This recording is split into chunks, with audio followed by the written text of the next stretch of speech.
Just testing the audio. Can you guys on Zoom hear okay? Yes, we can. Yes, we can hear you.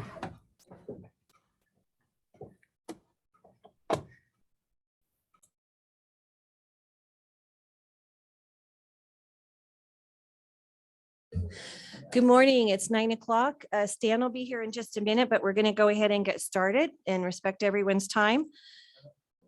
So I'm going to go ahead and call the meeting to order. Can we establish that we have a quorum? Okay, it's been established that we have a quorum. All righty, Andy, are we going to do introductions of everybody in the room here first? Does that work for you? Okay, we'll start with Dave Donaldson just coming in, and then we'll go around to Dave's left.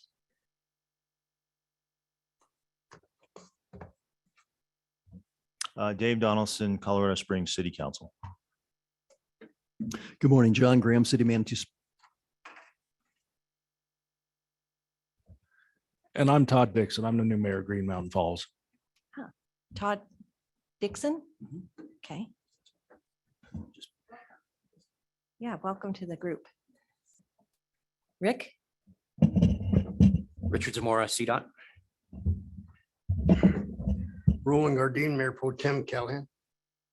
Colonel Brooke Reinhardt, Air Force Academy. Kelly Case, Mayor Pro Tem Woodland Park. Eric Stone, Teller County Commissioner. Nancy Henjum, City Council, Colorado Springs. Sorry. Good morning, everyone. Yolanda Avila, City Council, Colorado Springs. Don Wilson, Mayor of Monument. Andy Gunning, staff with PPACG. Okay, and I'm Sharon Thompson, Mayor of Fountain, and who do we have online here? Elected officials online? I know we have Commissioner Dick Elsner, Park County. Jeff Mosier representing the city of Cripple Creek. Any other board members online?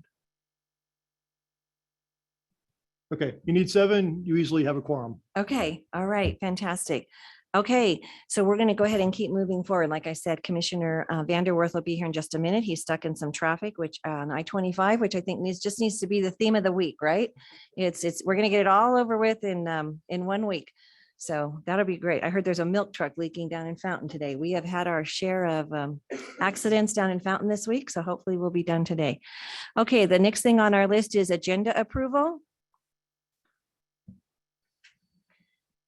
Yeah, Madam Chair would move to approve the agenda as presented. Second, Okay, that was Commissioner Stone and Mayor Wilson. Mayor Wilson. If everybody can remember to say their names for the recording, please. So we have a motion and a second on the floor for the agenda approval. Is there any discussion? Seeing none, please vote on agenda approval. Aye. Aye. I'm used to people pushing buttons. Sorry, it's taking me a second to get my my mind to. We don't have buttons to push. Okay. I'm like, how do I do that? You can push my button. No, I didn't mean that kind. Okay. All righty. Item 3, public comments and presentations. Item 3A, public comments. Is there anyone in the room that would like to make any public comments today? Seeing no one in the room, are there any public comments that were sent in online? Yes, there was one comment sent by email. Okay. It is from a Trey Frazier. They said, I am a Fountain resident and homeowner, and since May 5th, 2022, I have been trying to reach CDOT to report 2 major issues on CO 16 Mesa Ridge Parkway leading into Fountain. These 2 issues are of substantial note: a crumbling bridge and a section of buckled road. I have made numerous calls, sent emails through the regular channels, and then directly to Richard Zamora, the director of Region 2 CDOT. To date, there has been no response to my calls and emails not returned. It is not in any way excusable to not return phone calls, emails, and requests for information regarding these 2 particular issues, much less any other request, when CDOT publicly has stated we rely on the public for input and how to use our limited funds. I am a taxpayer that wants to understand the issues that CDOT is faced with and help with on the ground, feedback and reporting to assist in the betterment of our roads and bridges. And given my experience with CDOT, along with detailed documentation of no responses, it is clear that CDOT is completely out of touch with the taxpayers of Colorado, and CDOT does not value any feedback, reporting, or cooperation of information from the citizens or visitors. It is my observation, experience, and opinion, given the facts of just my case and attempted interaction or intentional lack thereof, that more oversight and audits of CDOT are warranted and necessary. I will continue to contact my local and state representatives and ultimately the governor to present the facts in case for more oversight. Lastly, I will continue to become more informed with regard to any proposed new road projects by CDOT and oppose these due to the fact that CDOT has not, and will not repair, maintain, or replace failing roads and bridges already in place in the city of Fountain and beyond. I ask this question to all: why would we continue to allow CDOT to build new roads when the roads we have are in disarray? Submitted by Mr. Frazier. Thank you very much for reading that. Mr. Mazar, Mrs. Yeah, Mayor Thompson, thank you. I just wanted to note, he cites referencing sending me direct contact, and I'm not sure exactly where those attempted contacts went, but CDOT, we're looking in to see exactly why it broke down in terms of communication at this point. But I was made aware of this on Thursday afternoon last week via our government relations office and Jamie Grimm. And we are in the process of working with our materials folks to take a look at this particular area and see what's going on and, figure out the plan for actually programming funding at some point in the future. So, I just wanted folks to be aware, I don't know if they went to our spam filter or something happened in that regard, but we are working on the issue and working to address it. So. So, thank you, and my apologies for being a few minutes late, but I had there was a traffic accident and the exit I needed to get off of I-25 was blocked. So I had to go down a different path. But Mr. Zamora, I appreciate that. I just ask that you follow up. I guess we have an email and there's contact information on there. So make sure that somebody reaches out to that person. We just ask that you do that. Yes, sir. Okay, great. All right. Was there anybody else with public comments at this point? No. Okay. Okay, very good. So let's move on then to item 3B. I'm going to call Lori McGinnis up to the podium. World Elder Abuse Awareness Day is coming up, and I don't recall the exact date, but it's later in June. And my apologies in advance. I should have sent out a notice. A bunch of us are wearing purple today, and I think that's the recognized color for Elder Abuse Awareness Day. So maybe we'll remind folks on the 15th or the 17th, wear your purple. But with that, Lori. Yeah, the Yes. middle face looking thing. And it's not the microphone. That's how everybody gets fooled. Okay, deep breath. This is a lot of reading. First of all, I'd just like to say that I'm honored to be able to present this to you. And I'm extremely honored to work for an agency that has a board that takes the issues that our seniors are facing seriously and with great concern. Thank you so much for that. The proclamation by the Pikes Peak Area Council of Governments Board of Directors in support of World Elder Abuse Awareness Day, which is on June 15th, 2020, and is celebrated worldwide. Whereas older adults deserve to be treated with respect and dignity to enable them to serve as leaders, mentors, volunteers, and vital participating members of our communities. Whereas in 2006, the International Network for the Prevention of Elder Abuse in support of the United Nations International Plan of Action proclaimed a day to recognize the significance of elder abuse as a public health and human rights issue. And whereas June 15th, 2022 marks the 16th annual World Elder Abuse Awareness Day, its recognition will promote a better understanding of abuse and neglect of older adults. And whereas, as our population lives longer, we are presented with an opportunity to think about our collective needs and future as a nation. And whereas ageism and social isolation are major causes of elder abuse in the United States, and whereas recognizing that it is up to all of us to ensure that proper social structures exist so people can retain community and societal connections, reducing the likelihood of abuse. And whereas the Pikes Peak Area Council of Governments is an association of 3 counties and 13 municipalities representing the Pikes Peak region. And whereas the Pikes Peak Area Council of Governments Board of Directors recognizes that preventing abuse of older adults through maintaining and improving social supports like senior centers, human services, and transportation will allow everyone to continue to live as independently as possible and contribute to the life and vibrancy of our communities. And therefore, the Pikes Peak Area Council of Governments Board of Directors recognizes and encourages all of our communities to recognize and celebrate older adults and their ongoing contributions to the success and vitality of our country. Resolved, approved, and adopted by the Board of Directors of the Pikes Peak Area Council of Governments this 8th day of June, 2022 at Colorado Springs, Colorado. Thank you. Thank you very much. I appreciate that. Are there any comments or questions from any of the board members? I actually do have a couple comments myself, but I'll reserve that. Yes. Oh, I'm sorry. I was going to leave and then I came back. Oh.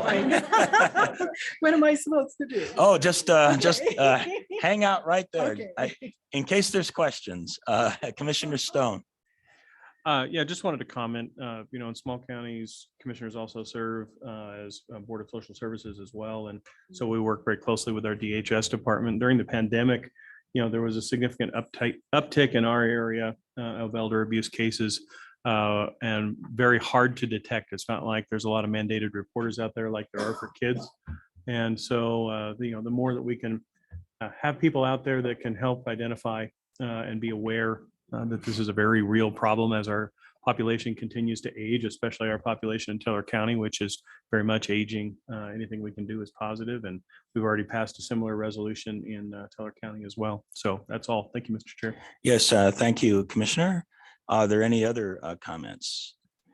I'll just make a comment. I agree with all of that. I actually have a slight recommended change to the proclamation. And I'm sorry that I didn't bring this forward previously, but let's see, in the 1, 2, 3, 4, 5, 6, 7, in the 8th whereas, the one that starts, the Pikes Peak Area Council of Governments Board of Directors recognizes that preventing abuse of older adults through maintaining and improving.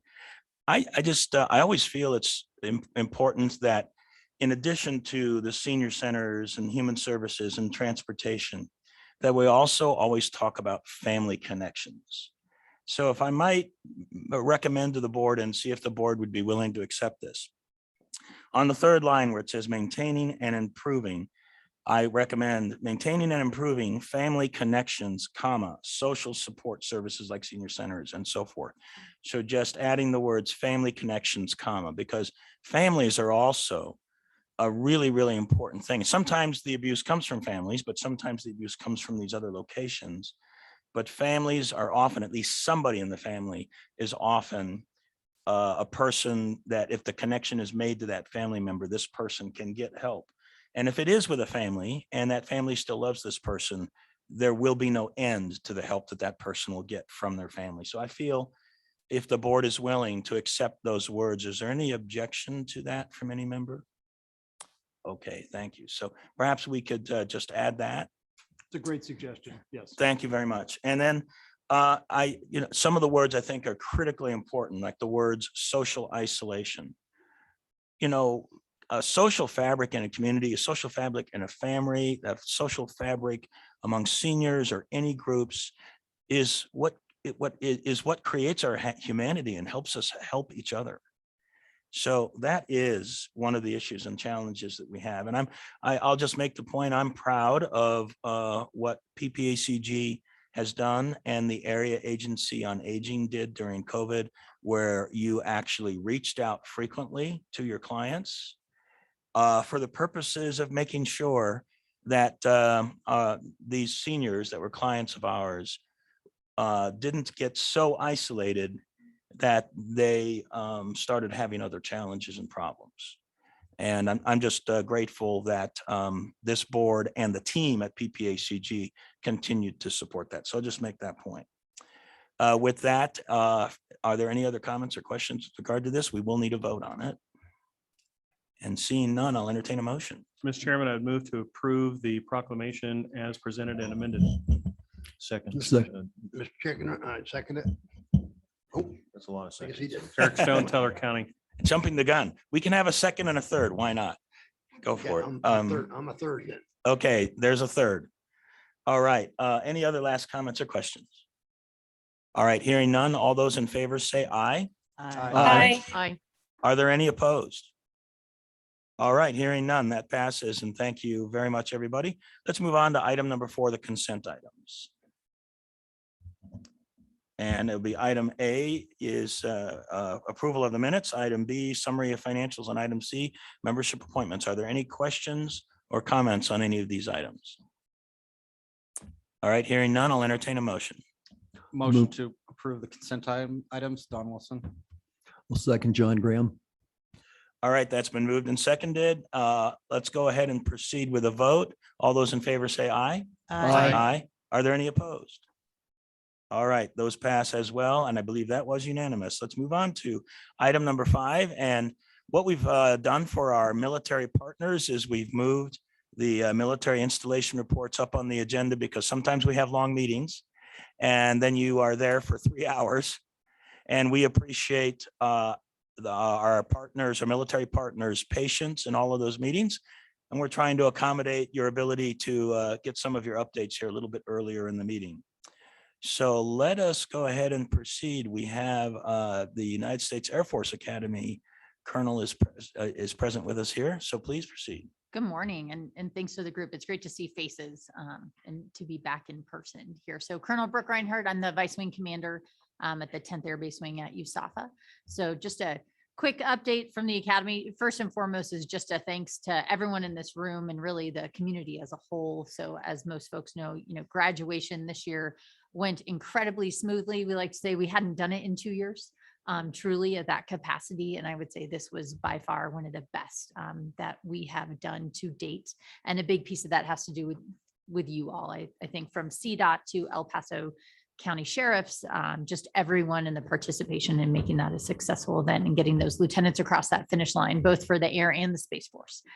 So big thanks there. We are excited to get our summer going. As many folks know, if you're on the north end of town, you'll see a lot more jumpers in the early mornings at 6 a.m. So I like to say the kids are jumping out of the plane for the first time. And it's really exciting in the summer period when you get to see that happen, get to see them a little bit flailing, and I think all of them, hoping that the parachute's open. But it's exciting, especially in the morning before those thunderstorms come across the Front Range. So we are continuing to get after that and just really expect things almost new, better, normal. We have I Day, or the basics will show up here, I believe the 24th of June. And so expect that influx of parents. And then most folks are tracking our football schedule has been published. And I can't get off the stage without saying again, huge thanks. This is the first time since 63 or 59, one of those years, quite some time ago, that our baseball team made it to the NC2As. So they unfortunately had a loss on Sunday, but just a huge overall win. So just a big thanks to everybody in this room and that continued partnership as we, grow that next great generation of lieutenants. So that's all I have. Thank you. Great. Thank you very much. I see Councilwoman Yolanda was clapping very quietly, by the way, but she was clapping. And I appreciate you being here and providing a quick update. Are there any questions or comments from, please, you have an alibi. Quick alibi. And then I think folks have probably noticed on the north gate, the construction of blue and silver. So that is definitely moving along, and we're excited, and that partnership continues to be fantastic. So great. Thank you. Commissioner Stone. Just on the tourism side, I know we have the big structure around the chapel right now, the box around the chapel, but for those who are in the area who are visiting, what's the status of visitation at the Air Force Academy and the schedule on the chapel? So Academy is completely open again. So just need a government issued ID. So whether it's a passport, driver's license, military ID card, etc. So the gates are open, I believe, until 10 p.m. So I know, the Falcon Trail, the mountain biking trail is in full effect, and visitors and, everyone is just there. So, and it's fantastic. It's fantastic to see kind of that, get us back to that pace. I don't think we're quite yet at the 1 million person a year pace that we were before COVID, but I know that we are quickly approaching that. As far as the chapel is concerned, I believe the published date at this point is mid-2026. It is quite some time, built in September of 1963, and the day it opened was the day it started leaking. So that is, budget cuts were real then, 21 spires and design, 17 at the end of the finished project. But the group there is continuing just to get after it. And you can only imagine how much asbestos when they started peeling it back. And so that's been the major delay. Was we anticipated it. I don't think we weren't planning on the entire structure to be. So, and when you watch, and I think maybe some folks in this room were able to go on the chapel tour, when you see the scaffolding and you see what they have to do in that level of detail, it then kind of makes sense. The long period. I thought we would be racing Notre Dame. I think Notre Dame might win on the repair of that, but we'll get there. Yeah, Colonel, I know several of us did take a tour, and I was included in that, and got to go inside the big box and walk up on the scaffolding, and got a detailed description of the nuances of what is going on. It still seems amazing to me, just my apologies. It seems amazing to me that it's taking so long. But yeah, you have found all kinds of challenges. I just always wondered if there was any possibility of building just one gigantic big plexiglass bubble, just sticking it right over the top of that. And then there's no more water going on the chapel at all. But, that's probably fantasy rather than truth. So it's amazing what the parachute material, the big box material, that canvas. I mean, the fact that it survived that Category 2 hurricane type winds in December. And we can imagine how long it would take if we didn't have that around. Councilwoman Henjum, I think you had a comment or question. Yeah, just about the visitation on the academy. It's been a favorite place for years, but it's been a very long time since been able to do it. Ride my road bike around the academy. Is that now possible in all areas, Pine Valley, all of it? It is. Oh, awesome. Thank you. Yes, we have a tense relationship with our bikers, but we appreciate all of them there. That's for sure. So I always like to caveat that and say, just remember the biking rules. And as a biker myself, remember those rules stay in place, and the, no 2x2, no Pelotons. That's for sure. We unfortunately did have an accident this past weekend of someone. And so sadly, it wasn't a matter of if, it was a matter of when. And so we just continue to remind folks, because it is incredible to use, though much like I know we talked to some of the city planners, we're all continuing to get after our road maintenance. So it's be wary of the potholes. And a question for myself, the Santa Fe Trail that travels through the academy. I know when you drive through on the North Gate area, the entrance to the Santa Fe Trail is closed. Is it closed for through travelers on the bike trail? No, the Santa Fe Trail is still open. It's just the parking lot is closed. That parking lot is the only thing that's closed. So if you're coming from the south, coming from the north, you can still transition through there. Correct. Okay, that's good to hear. And I was at the graduation as well. Some of us also might have done that. It was really a great ceremony. Enjoyed it very much. Of course, the graduation directly was wonderful, but boy, I just really enjoyed when the Thunderbirds came over from the west and went from no sound at all to really, really loud. And that was pretty exciting. So it was nice to hear the sound of freedom again. Yeah. All right. Nancy and I got to see the Thunderbirds. Weren't you at the airport when they were lining up when we were over there? And that was really, and we got to stand really close to them. So that some of us got to see it at the other end. The other side of it. Yeah. That's awesome. Well, I just want you to all know that our Department of Public Works Director, who's now in El Paso County, who is now temporarily our planning director while we're looking for a new hire there. His name is Kevin Maston, and he's a former Thunderbird pilot. Yeah. So we have one of the former Thunderbirds on our staff in the county. How about that? All right. Thank you very much. Let's continue to proceed. Is there anybody else from any of the other bases online? Hey, sir, this is Chuck Arnold, the Director of Staff for Space Base Delta One here at Peterson Space Force Base. Got a quick update, but first, congratulations to Colonel Reinhardt and the USAFA baseball team. Huge fan, was following them closely, and was hoping they'd go a little farther, but still kind of a historic season, so that was pretty awesome. For Councilwoman Henjum, if you're ever riding out at USAFA, hopefully I'll see you, because that's my favorite place to ride. And as Colonel Reinhardt said, as long as we're all safe, there is no better place to ride. I would ask folks, don't come out to Peterson to ride, because it isn't safe. We don't have the shoulders, the vistas, or any of the nice things. So as far as an update, Apologize for not attending in person yesterday and today. Been pretty historic day for us here. For those who aren't tracking, we had the Prime Minister of Canada here yesterday. The SecDef also is visiting, and the Secretary of the Army is here as well, is out at Fort Carson, I believe, today, then we'll be back and depart here later today. So lots of moving pieces yesterday and today as far as distinguished visitors, both from our neighbor to the north and the Department of Defense. So it's kept us pretty busy. A couple weeks ago, we transitioned to space-based Delta One. I briefed that in this forum in the past. So what was the Pearson-Schriever Garrison is now space-based Delta One. It aligns us from a nomenclature standpoint with the rest of our operational deltas and is consistent with General Raymond, the Chief of Staff of the Space Force's vision.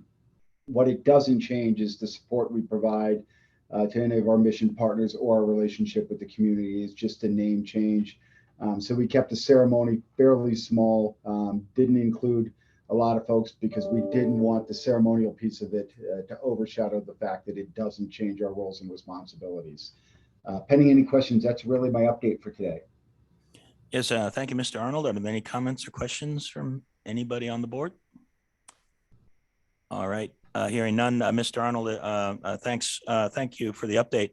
I just want you to know that I was interviewed on KKTV regarding the Prime Minister Trudeau's visit.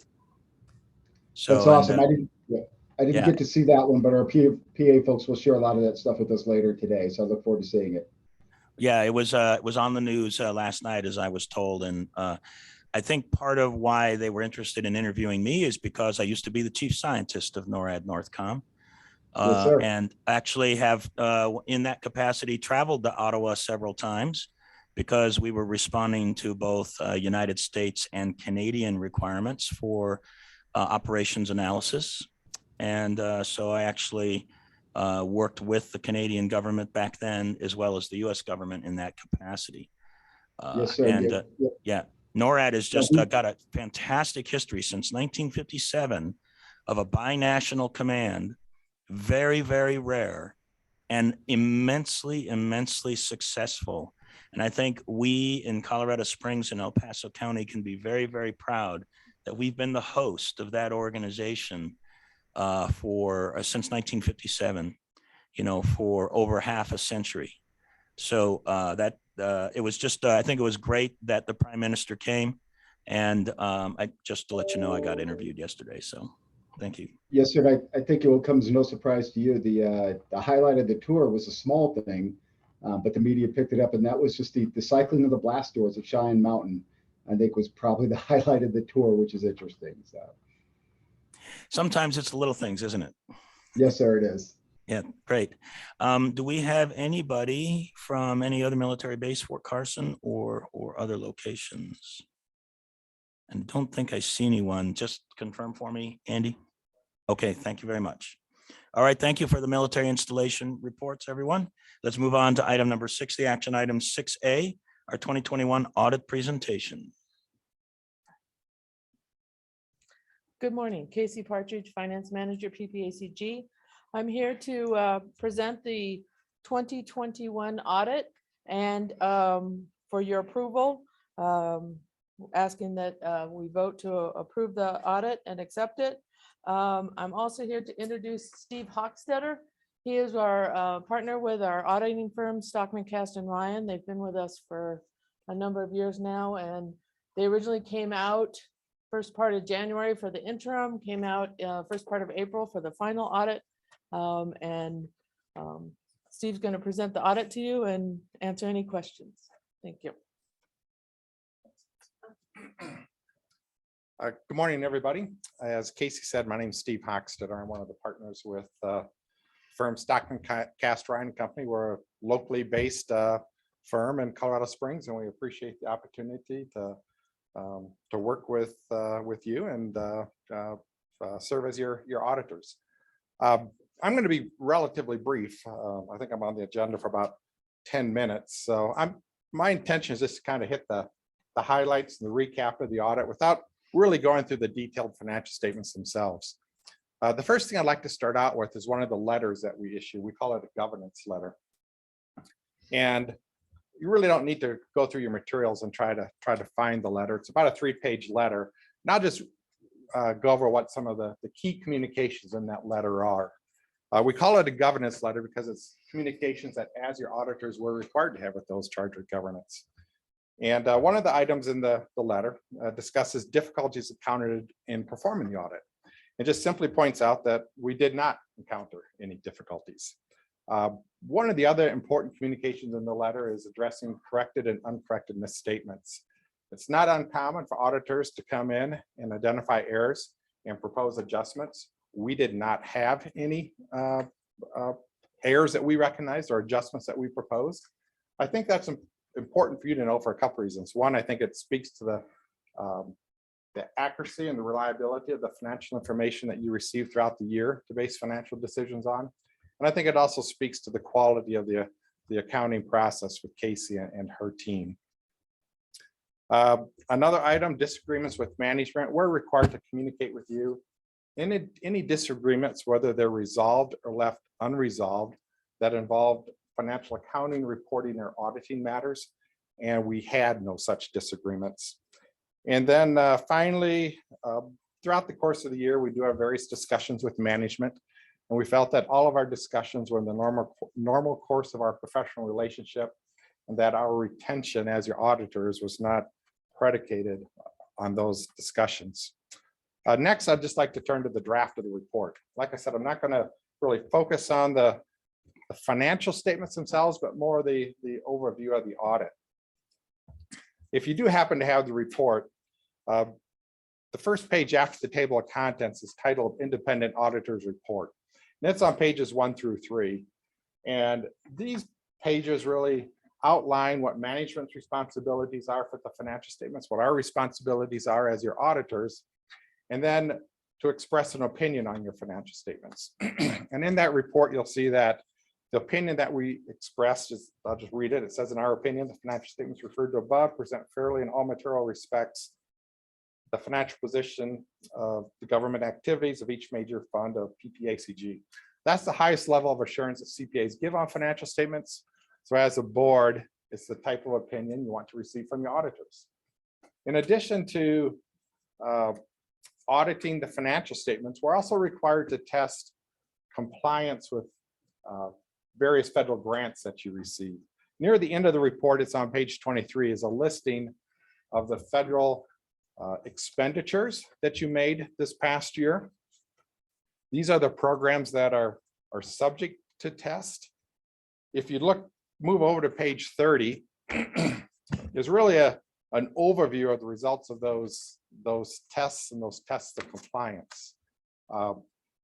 There's a various process where, in terms of the programs that we select that have to be tested, you're considered to be a low-risk auditee. You become a low-risk auditee by having an audit performed in accordance with government audit standards and having no findings. The no findings is the big part. If you're a low-risk auditee, we're required to test at least 20% of your federal funds. So we don't test all of them. If you're high risk, we have to test at least 40%. So in this report, on item 4 on page 30, just points out which federal programs we tested. And then it just summarizes the results of our test. We look at your internal controls over financial reporting, and we did not identify any material weaknesses or significant deficiencies. With respect to the federal awards themselves, we did not identify any material weaknesses or significant deficiencies related to the internal controls specific to those programs. And we did also not find any instances of non-compliance with the compliance requirements that you're required to follow with respect to those federal awards. So that's a quick overview. As I mentioned, the financial statements themselves, we had no adjustments. So what is reported in here financially is consistent with what you saw with your year-end financial statements. Does anyone have any questions? Are there any questions? All right. Oh, I'm sorry. Yes, please go ahead. I just wanted to, as a former finance director for Woodland Park for 17 years and a prior internal auditor for Colorado Springs, I just want to compliment Casey and her staff on such a clean report and for great compliance. It is something to be proud of. So congratulations. There you go. And I see some other heads shaking up and down. I think perhaps I can speak on behalf of the board. Our thanks and congratulations to Casey and the finance team for the great work that they have done. And we appreciate Stockman, Cast, and Ryan providing that audit for us. So we do have a requirement here, which is to vote. I think, is this to approve the audit? To accept it? Okay. Very good. So unless there's, feel free to ask any other questions if any of the board members do. Otherwise, I'll entertain a motion regarding acceptance of the audit. Yolanda, move to accept. Approve and accept. I think. Kelly Case, Mayor Pro Tem Woodland Park. Okay, who's making the motion and who's making the second? I'll make the second. Then I'll make the first. All right, very good. I think we have that clarified. So we have a motion and a second. Any last opportunity for questions or comments from anybody? All right, hearing none. All those in favor say aye. Aye. Aye. Are there any opposed? Great. Thank you very much. Again, thanks to the finance team and thank you to Stockman, Cast, and Ryan for coming out and also conducting the audit for us. It's also really important that we do this. I think we do it every year. Is that correct? Yeah. To make sure that we've got good books, which is a form of credibility to our voters, our constituents. It's important that we always do that and have that. Thank you very much, everybody. Appreciate your time. You're welcome. Thank you. All right, let's move on to 6B, the STAC Committee Representative and Alternates. Okay, you have a list of the alternates in your packet, and maybe we can scroll to that. You've got it on the screen right now. The Statewide Transportation Advisory Committee has changed their meeting date. They've shifted it from a Friday, and I forget which Friday it was of the month, to the first Thursday of the month. And that presents a conflict with Commissioner Stone, who is your first primary alternate in the event that your main representative, Commissioner Holly Williams, can't make the meetings. So Commissioner Williams is still the primary appointee, but wanted to make sure that you had a chance to update the list that you have in front of you to reflect the fact that if Commissioner Stone can't make it, want to make sure that you're comfortable the next alternate, and we all have faith in him, but it's our Transportation Director, John Leosados, and if you're good having a staff member as the next alternate, that's a possibility. Otherwise, you have a chance to kind of rework the list here if need be. All right, very good. Yes, go ahead, Sharon. Just before we start the rearranging, are there any of the cities that need to make any changes in terms of who their representative is? Good question, Madam Mayor. Director Robert Zuluaga is no longer the representative from the city of Woodland Park, and this came up at the workshop last week. So the city of Woodland Park may suggest another representative from their jurisdiction, certainly. And I think that was the only other change at this point. Thank you. After speaking with our mayor, and we'll speak again because we didn't speak face to face. At this point, you may add my name to that as Mayor Pro Tem. And if that changes according to the mayor, we can certainly let you know. But at this point, that would be acceptable for Woodland Park.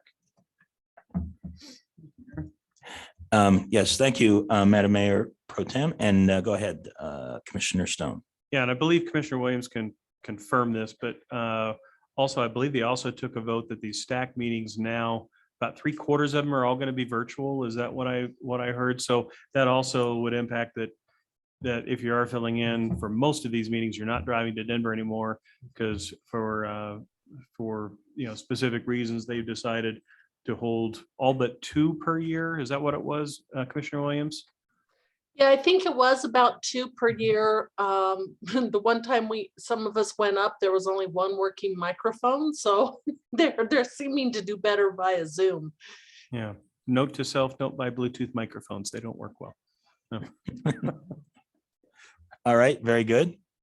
Thank you for the comments so far. Do we have any other changes in our prep meeting, Andy, on Friday? There was a conversation about John Leosados about, does anybody have concerns about him being a voting representative? It would be a rare case with the current list, but I don't know if Mr. Stone needs to move to a different location on that list or and then I don't know if we had any further comments with regard to that about Mr. Leosados. There seemed to be general comfort in having John as a voting member, but that's the board's decision. Councilmember Donaldson is the next alternate right after John. So it's your decision. John, I think on occasion has had to vote on behalf of the MPO. No troubling votes have resulted from that. So it's really your call. Okay, great. I'll just ask the board if there's any other recommendations. I mean, one possibility is to leave it at it as is, knowing that in some cases, because of the change in the meeting date and time, that some people on the list, maybe their probability of being able to be the alternate, that voting member, that probability goes down. So yes, please. I'm just a little confused. I thought Commissioner Stone wanted his name removed. Yeah, Mr. Chair, by necessity, yes, Yeah. because Oh. Thursdays are reserved for work sessions for the Teller County Commissioners, either work sessions or regular Board of County Commissioners meetings. So just with a consistent conflict that will likely be there, it made more sense to, even though it's not the primary assignment, but I think 2 or 3 times over the last year that I did fill in for Commissioner Williams.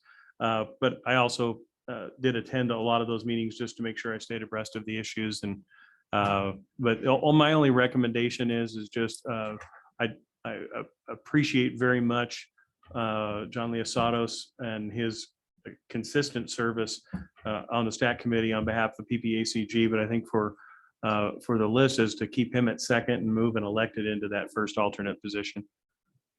Okay, very good. Thank you. I appreciate the clarification on that. I thought it was just, for me, I had a misunderstanding. I thought it was maybe occasionally you would have a work session as opposed to the chance of it being pretty regular. Oh, okay, all right. Do you want to stay on the list, like move down to number 9 or something? Just Yeah, to I get did the express in the work information? session. I do want to stay abreast Okay. of the issues and would like to continue to receive the packets. And when possible, I will, I'll pop in on the stack and watch,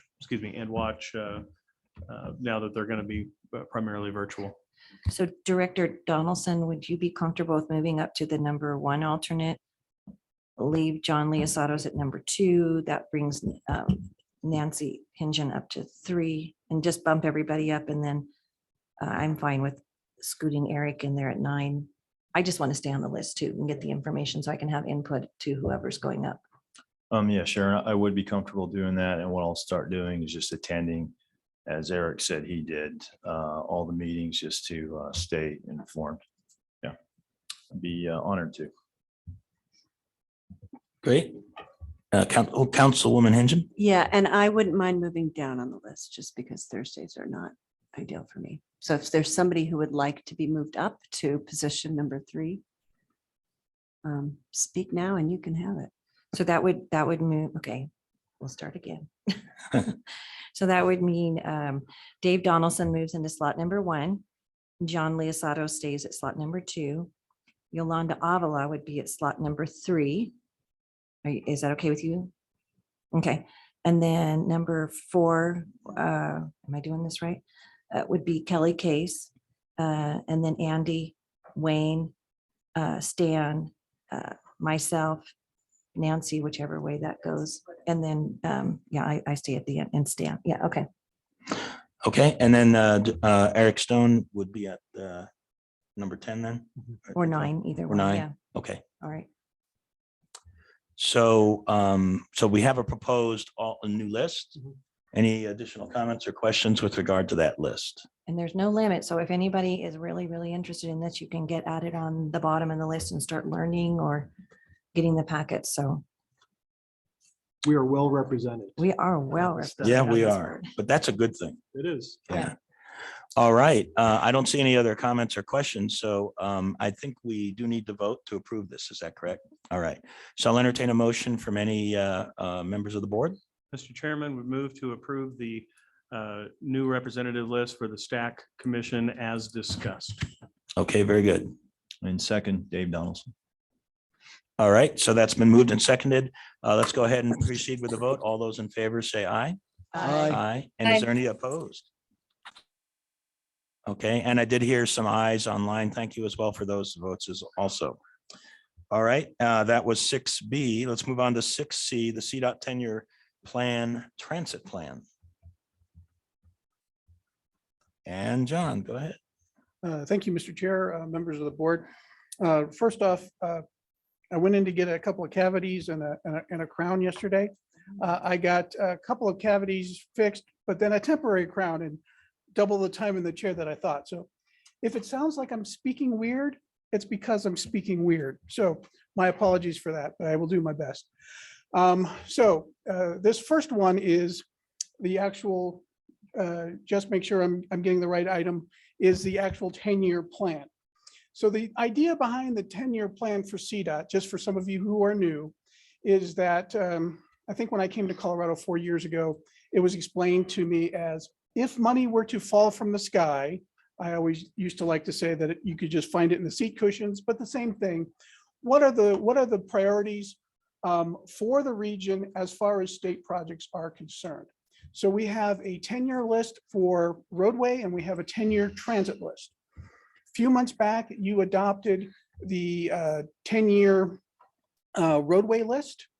There were some issues at the state level of how the state would perhaps use the state funds for Mustang and Outrider services. And that at that time would have had an impact on the monies that come to the different regions. So as you can imagine, a statewide concern sort of saying, hey, how does this all impact us? The short of it is CDOT said, you know what, you guys make a good point. We're going to go back and revisit our Federal Transit Administration or FTA funds, as well as their own MMOF dollars that came through SB 260. The bottom line is CDOT then came back with a plan to fund the statewide transit at that level, therefore not impacting the monies that would come to the regions. So now we are prepared from the statewide level to bring you back this transit plan. And if it does, again, for some of you who've been here a while, look familiar. You did see the 10-year list a while back. But we pulled it from the agenda, I believe the very day that we were to present it. The bottom line is on this particular list, this is the universe of projects that are the priorities of this region. This first list is the unprioritized list. Just sort of, this is everything, and we'll sort of work on this list or work down this list until we get to the projects we actually want to do. The next agenda item will be the actual, because this has been delayed several times. You don't have to wait. This is like cable TV. You can just binge. The very next item is going to be the projects in the 4 years that they're actually going to focus on. Okay, so now all of you should be with me. Here's the one rub. Turns out as we were looking through the list, there seems to be some additional work that needs to happen at the local level. And at this point, it's still a local issue with the jurisdictions on the Fort Carson project. After that issue gets worked out, it can move forward. There's no reason to hold the whole list or even that particular project while that issue gets worked out. So what we'd like to do is, even though what was set in your packet, we'd like to make it sort of a quick change.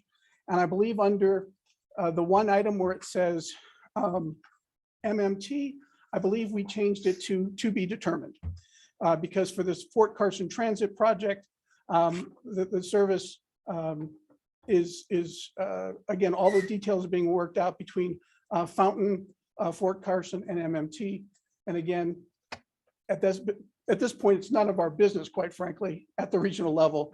They still need to work on that at the local level. But from our perspective, we can still do this 10-year plan and get it adopted today. There is I don't want to say a rush, but there is a desire to go ahead and pass this today because this is agenda item that allows the next agenda item to be passed. And that next agenda item is actually things that can start going to the Transportation Commission and get funded. So it is in our best interest, one way or another, to pass this item and then pass the next item. But if we need to make adjustments, we certainly can do that. So at this point, hopefully I've been as clear as mud. What we're asking you to do is adopt this 10-year transit plan. And again, think of it as the menu. It's all the things that are on the menu that the region can do. Our next item is actually going to be our food order for the next 4 years. And we're going to get into some very specific sort of things that we want to do. So for this agenda item, we're looking for you to adopt this 10-year plan as amended, with the Fort Carson project sponsor now being listed as to be determined. And with that, I'm happy to answer any questions. And John, Commissioner Stan, the way I like to characterize it, and you just help me if understand if this is accurate, is kind of the first list. The item on 6C is the priority list without budget constraints. Yes, and sir. the second list, 6D, is that same priority with budget constraints. And sometimes in those situations, you could fund priority 1 and 2, but then not be able to fund priority 3 because it's a big bill, but you could get priority 4 and 5 based on the budget. So sometimes you don't necessarily just go straight down the list, because priority 4 and 5 might be only 1/4 of the total cost of priority 3. So you get 1, 2, 4, and 5 from a funding point of view, and you just don't have enough money to get to 3. So the first one is without budget constraints, and the second one is with budget constraints. Is that accurate? Yes, sir, that is accurate, because even when you look at the budget, sometimes other things happen that we were unaware of, environmental clearances and things like that. So that will, in a perfect world, we'd start at 1 and work our way down.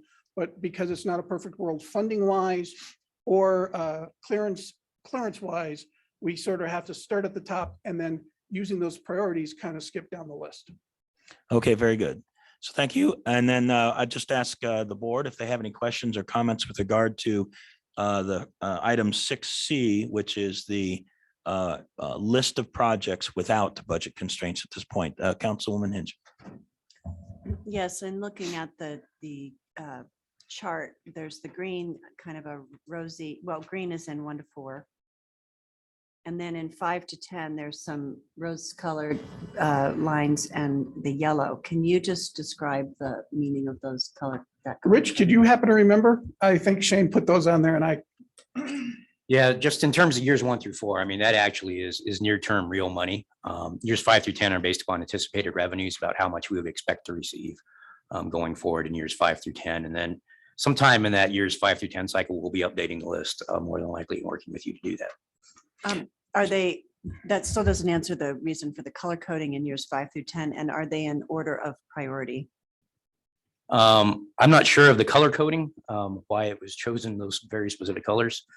It's really just to delineate, these are the years 1 through 4, and these are the years 5 through 10. And I apologize. The second part of your question, are they actually in priority order? Yeah, so the ones in rows are 5 to 10, and then the yellow one, which is the downtown transit center relocation, is that a 5 to 10 year project? I don't believe it is, but we do have Jeff Guthrie on the line too. Jeff, are you still there? And we also have Brian Vituli. So one of you, hopefully. Brian. If you don't mind, thanks, Rich. If you don't mind, I can jump in and provide a hopeful speculation towards the colors. The green is years 1 through 4 that, as Rich said, and John has said, that's the highest priority in the most immediate amount of years. And then the colors in the years 5 through 10 that you're looking at, the yellow one is already funded, that downtown transit center. And I believe that color really was just added by someone else. Sorry, it wasn't me. Just to denote that project is already receiving funding and Mountain Metro is already proceeding with that project. All of that being said, then those two colors do, again, the green and the pink, I guess, the salmon, do denote the highest priority projects in those respective timeframes. And I really hope that answers your question. And Brian, is that what you understood? I'm sorry. Yes, that is all correct. Thank you, Jeff. The yellow highlighting for the downtown transit center, the new downtown transit center, like Jeff said, this just shows that there was $8 million already allocated for that project through Senate Bill 267. So it was just to kind of highlight that it is still on the list if additional further money would fall from the sky. But 8 million is already coming from the state through Senate Bill 267. But there will be a need for more funding for that. But that is an ongoing project. If I might, maybe as a follow-on to Councilwoman Hingham, that rose color does have a bottom line where it says total 5 to 10, total years 5 to 10 projects. It does suggest that the next item, which is the transit station, does not fit within that 5 to 10 year project list. And if it doesn't, if it's past 10 years, maybe there could be a line separation there, and maybe there could be a title for that particular set. I'd also recommend maybe a legend at the bottom. What does rose mean? What does green mean? What does yellow mean? If I can kind of guess at this at the moment, it might be the yellows are projects that are outside 10 years that have partial funding. And then the ones that have no color coding are outside 10 years that have no funding allocated at present. But that may be kind of a guess on my part. So based upon the explanation I heard from Jeff Guthrie, I think that is a correct assumption. Okay, it just might be worthwhile maybe to kind of put those titles in there, and so that the list becomes self-explanatory, basically. And I'm always a stickler for a legend somewhere at the bottom of a chart. It helps explain, what's going on in the chart. Yes, Mayor? I do have a question on the Manitou Springs battery electric buses. When you look out at the description, it says Manitou Springs will site, purchase, and install. That just doesn't make a lot of sense to me about a bus. It just sounds more like a. This is Brian Vituli. I can Well, explain. wait, the mayor Manitou Springs is. Yeah. So I tell you what we're looking at is some sort of electric bus or trolley type vehicle, to transport people primarily through our downtown area, potentially up to the cog and the incline access, although that might be a little bit of a technical challenge with given technology. The city of Estes Park uses a system like that. We've been studying that kind of a transportation mechanism for our downtown to reduce congestion. Is that sufficient, or I can? No, I'm just envisioning a bus. So Well, that's why I was a little yes, confused when bus, when it said there's several things. Site, purchase, and install. That to me is a little different Okay, description. Yeah. install is kind of an odd Yeah. term. Yeah, I guess the installation part is we would have an electric recharge station at our public works facility. So this would basically this would augment Mountain Metro. Mountain Metro has provided, excellent service. And the thing is, we don't have really the jurisdiction. We don't have the flexibility to change routes as we need them, or to modify the routes essentially to expedite transportation and respond to near-term kinds of conditions with heavy passenger loads. So this would be a step forward. We've looked at several kinds of there's kind of a trolley. Aesthetically, it's pleasing for an historic area like Manitou. That's what Estes Park uses. There are also electric buses that have been used. Most likely you'd see these at airports. A lot of cities have begun to use them. So they're efficient. They're not polluting. The maintenance schedule, based on the experience we've seen with other communities, is pretty appealing. So that's something we're looking at. Okay, so because it says replacement of existing, I'm not trying to hassle you. I just want to make sure it's no. described right. Yeah. Replacement of existing diesel buses with it, and then it says install over here. So are you purchasing buses or installing? Somebody else is purchasing the buses, and you're using that money to install the necessary. Right. Yeah. And actually, this is kind of early on. We're just sort of in an assessment phase right now. Our immediate, our near-term situations, we would continue to use the services through Mountain Metro. And so we'd be still dependent largely on the 30-foot diesel buses. Probably, this would be several years out before we would actually purchase and use a transportation system like this. This is Brian Vituli. Can I add on to what Mayor Graham said to help answer Mayor Thompson's question? Yeah, please proceed. All right, thank you. Mayor Thompson, I think what you're seeing in the spreadsheet in the list, that cell is kind of cut off. What it should be saying is Manitou Springs will site, purchase, and install the en route charging infrastructure that will allow for charging of those battery electric buses. So who's purchasing the buses? Actually, the city of Manitou will likely be purchased through Mountain Metro, since we're the designated recipient of federal funds for those. But Manitou Springs will do the work on locating the charging infrastructure locally within their jurisdiction. I'm just trying to understand the entire cost of the project. You're asking for $3.3 million to put in the charging stations, basically, and site and engineer where they'll go. And then there's going to be another line item somewhere on here, or maybe in the future, to purchase the, I'm just trying to figure out the whole cost of the whole project. So what is the cost of purchasing the buses? The cost that's identified there is the cost for the buses. The charging infrastructure will be additional. I'm sorry, I thought he just told me that was for the charging stations. Yeah, I think what we've got here on this particular line, and I appreciate the mayor bringing it up, is a little confusion over what is actually happening on that line, because to Mr. Vituli's point, if you look at the far right, the general notes where it says Manitou Springs will site, purchase, and install, but it doesn't say anything past that. So if I understand correctly here, Manitou Springs will purchase the charging stations, but Mountain Metro will purchase the buses, but it doesn't have that clarity on here. So all for that total amount of money of $3.3 million, or is there another line? I'm not trying to be dense. I guess I just am. I think what Brian is saying, this is Nancy Hunjum, is that it's cut off. You it got can't truncated. Yeah, Right, yeah. And I think Brian's trying to explain And what. is truncated. and what I'm proposing is that we maybe for this list, as we get it published or whatever, that we untruncate it so that the full wording on that particular row is actually presented. Otherwise, it's confusing. Right. Yeah. Because And Mayor Graham may know exactly the details of this, and CDOT may, or Mountain Metro may know the exact details of it. For the rest of us, we can't figure it out.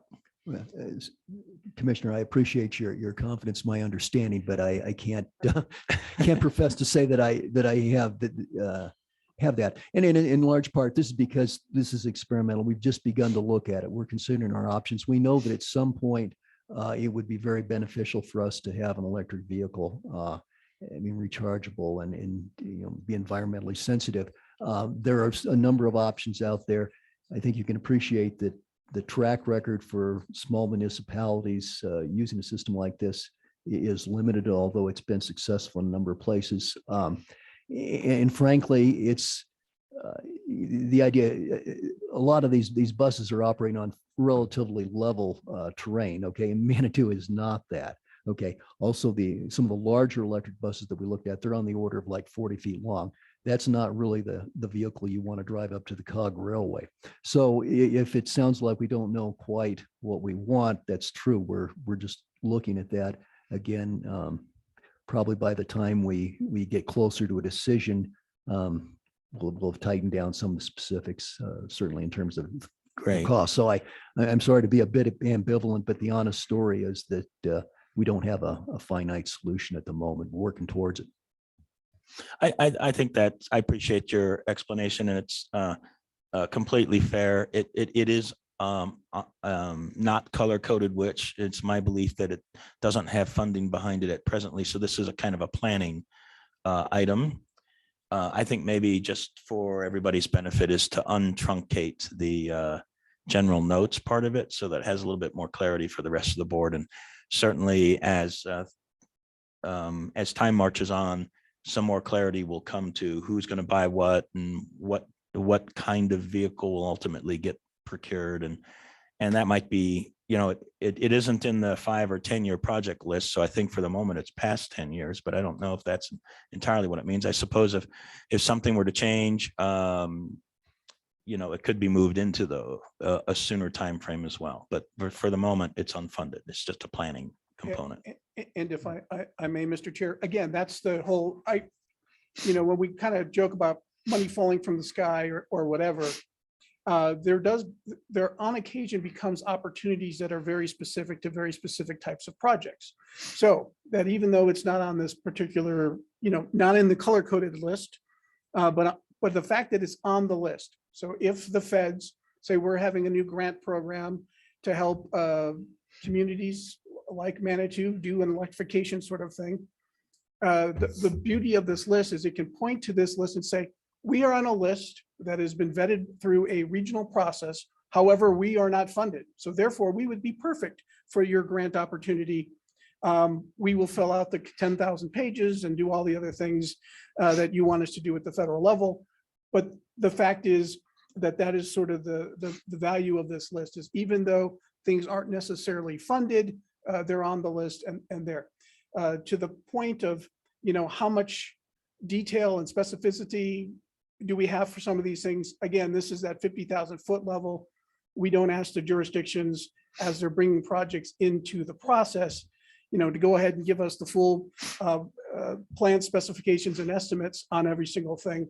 This is intended to sort of help with that process. I think it's a fair question, because I think one of the things that frustrates people is you get $3 billion to do this, and then you come back and say, well, look, we sited and installed it, and now we need another $5 million to buy the buses. I think it's fair question that people kind of know the overall big plan, at the beginning, to see where we're going. So Yeah, well, what I might mention is that some of the vehicles we've entertained or, done a preliminary evaluation on the order of $500,000. So I think, $3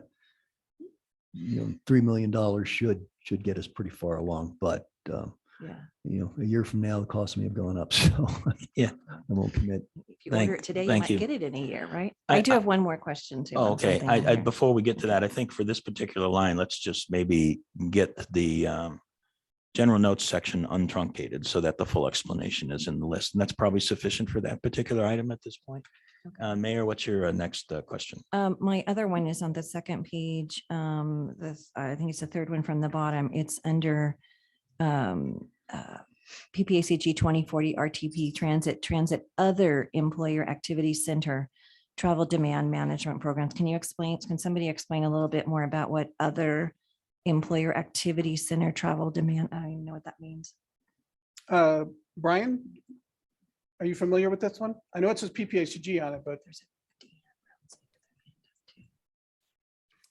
Yes, it's pretty self-explanatory. It's more additional travel demand management programs like we currently operate for larger employers throughout the community. That includes our van pool, carpool, and school pool services. And again, these are items that are on the unfunded list. So these are way at the bottom of the list, but if additional monies would reappear, this is something that we could fund as well. Well, I don't think it was obvious what was on it, or I wouldn't have asked the question. So, Well, the project description does say employer benefit, employer activity center, travel demand management program. So that it is something very similar to what we're currently operating. It would just be an expansion of those travel demand management programs. For whatever it's worth, I think you mentioned the word employer benefit. I don't see those words on that row. No, you're right, Commissioner. I was reading the one below that talked about the DoD PASS program outreach. My mistake. Okay. All right. Thank you. And I think we have a hand raised with Deanne Rumsey. So if you had some comments. I just had a really quick question, Deanna Rumsey, the Independent Center. So I see that there's a line for ADA vehicles, but I'm wondering if there is a capacity to potentially onboard something for ADA compliant bus boarding and alighting areas, because we're still woefully out of compliance in terms of having accessibility for those pieces. Okay, thank you. Which line is that again? Towards the very bottom of the sheet that's currently up, it says ADA vehicles expansion, but there's no line for the actual bus boarding and alighting areas.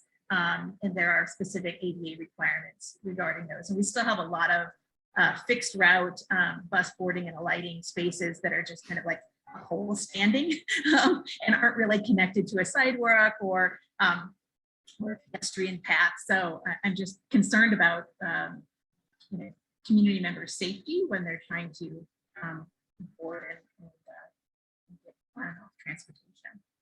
Deanna, this is Brian Vituli again from Mountain Metro. I can answer the question. So we do have other funding sources for vehicles, fixed route vehicles, ADA vehicles, van pool vehicles. But we do also have several programs where we can improve the boarding and alighting locations around our bus stops. One is through the Pikes Peak Rural Transportation Authority. We do have program funds that help with that. But we also do get grant funds through PPACG to improve bus stop locations. And currently we are kind of somewhat in the implementation phase of a multimodal options fund project that came through the state. 50% is state, 50% from Mountain Metro. And that is specifically to improve the ADA boarding and alighting locations around bus stops. So we do have a lot of other funds available to do just what you're asking for. Great. I appreciate that. And I look forward to seeing what that plan looks like. Thank you. Okay, thank you. And I have a question myself, but it's just for every member of the board. I do see on the list itself a very large number of items for Colorado Springs, so that makes sense. There's a lot of population there. And I see 2 items for Fountain and 1 for Manitou Springs. What I'd like to do is just make sure that we aren't failing to account for any of the other municipalities in the PPACG jurisdiction that might also have an interest, even if it's an unfunded more than 10-year out kind of requirement. And I just think it's important to make sure we're not somehow forgetting some other municipality. And what comes to mind for me is Monument and Woodland Park. I don't think Monument has any projects that fit in the CDOT in this portion. I think we've already come to an agreement on 105 and that's moving forward. So I don't think it would be on here. Okay, very good. And if maybe I could ask, yeah, go ahead, Commissioner Snow. Yeah, thank you, Mr. Chairman. On behalf of Councilwoman Case and myself, the recent Tri-County study by PPACG did identify several transit projects for which they'll be looking at, maybe coming forward in the future as part of this. And of course, recognizing that City of Woodland Park itself is the only one that's part of the MPO and the rest of the county is part of Central Front Range TPR. So there are some potential projects that aren't on the 10-year list now. And since this is the fall from the sky list, there may be future fall from the sky projects to be added to this that it can be updated in the future. Okay, great. I just wanted to thank you very much. I just wanted to make sure that we weren't missing somebody. Appreciate yeah, that, Mayor. Mr. Chairman. You're welcome. Yeah, I think when we look at these lists, it can kind of highlight one of the issues we've been having kind of as a smaller discussion as the need for potentially PPACG to look at hiring a grant writer to work as an MPO on these projects. Because some of the smaller cities, if it's under $500,000 to have a staff member have to do all that and everything, it just is very cumbersome and may not be worth their time. So when we have some of these projects that are less than $500,000, maybe that's where we can start seeing some of the funds spreading out if we were able to get a grant writer. And of course, then it comes down to, does the city have the time to manage the funds and the staff to manage the funds, and a whole bigger process that needs to be discussed. But I think we kind of need to look at putting that potentially towards the front of the back burner. Sure. Because I think that for some of the smaller communities, having a grant writer would be a great potential to have another foot in the pan. What am I trying to say?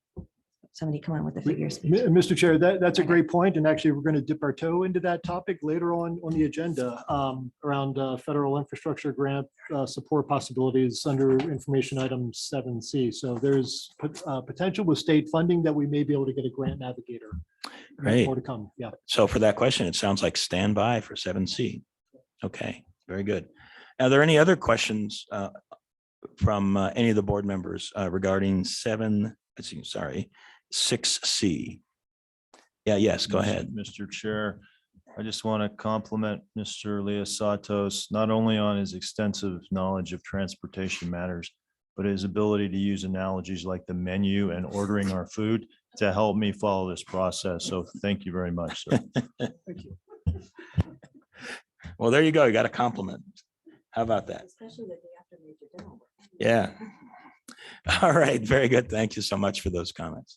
I don't see anybody else expressing an interest. I'll just check online. I don't see any hands raised there. So with that in mind, then for 6C, I'll entertain a motion. Mr. Chair, I move to approve as amended. Second, Dave Donaldson. All right. Very good. Let's go ahead and proceed with the vote. All those in favor of approving item 6C, please signify by saying aye. Aye. Are there any opposed? All right, that passes. And let's move on now to the funding constrained list, which is 6D. Thank you, Mr. Chair. And we are now getting into your actual order. So of that menu of things that are on there, these are the things that CDOT's going to focus on over the next 4 years. If you could scroll down, please, to the attachment that's got the different, perfect. So on this list, some of the projects should look very familiar to you as they were the projects that were on there before. I apologize because it slipped my mind, but the project in red, and what is that again? Can someone read that? BNSF corridor, thank you. That BNSF corridor, that is in red because it's being removed from the list. You, as the board of directors, previously adopted this project as part of your 10-year plan funded list projects. It is not appropriate for CDOT or PPACG staff to remove anything from any list that you all have adopted.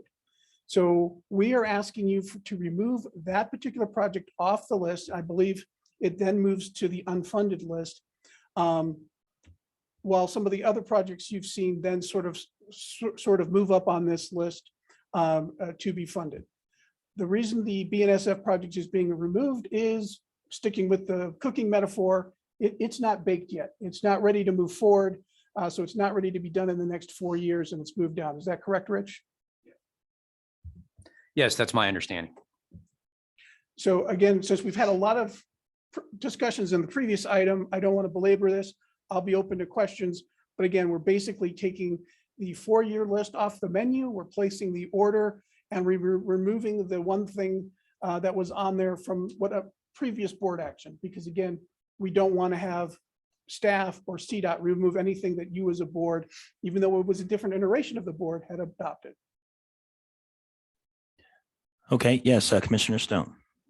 So for clarification, would we need an action to remove this from the 1 to 4 and move it to the 5 to 10 year, or what are we looking for on this specific red area, since it's there? You're saying due to previous board action, but was that action actually taken, or do we need to take that action now? So the action you would take now by adopting this list would be to remove that item and replace it with other items. So we didn't want to just bring you the new list and say, here's the new list, because then somehow we are forgetting a previous board action, even though I think it was like 3 years ago, 4 years ago. So we need this board action to remove that Pacific project and add these other ones. So by just adopting this list and the previous action you've done, that takes care of that.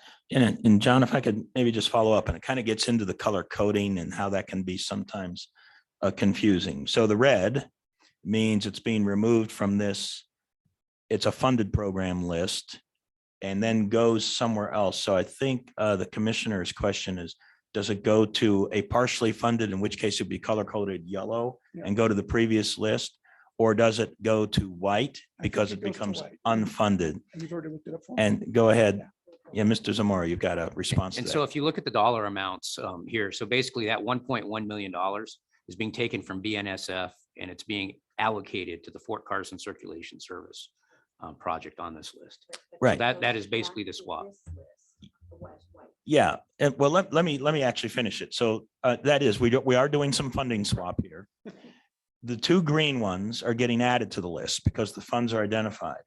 But I think part of the question is what happens to the red one? Where does it go to? Does it go to a color coded white back to the previous list, which means it's still a priority, but it's unfunded? Or does it go to the color coded yellow, which means it's partially funded? And then does it go into the 5 to 10 year part, or does it go into the we don't have a time frame identified, which is below the 5 to 10? So that's the question. Where does it go?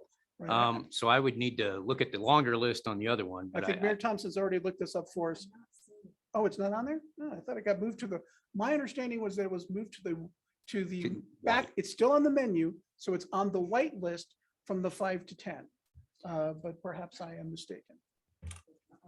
It's not on there?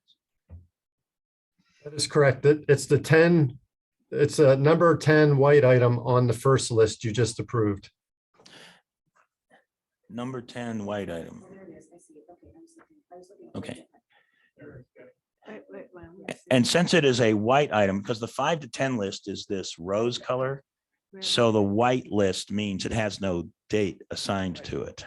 Right. Okay. So when it's done baking, it's still on the menu, and when it's baked, then you can order it and you can move it on to the actual food order that you're putting in. So that item gets moved to a white color code to the previous list, but below the 5 to 10 year line because we don't have a date assigned to it. Is that accurate? I think. Okay, and then I do have another question, and this is again getting to color codings, just making sure we understand this. We do have, let's see, 1, 2, 3.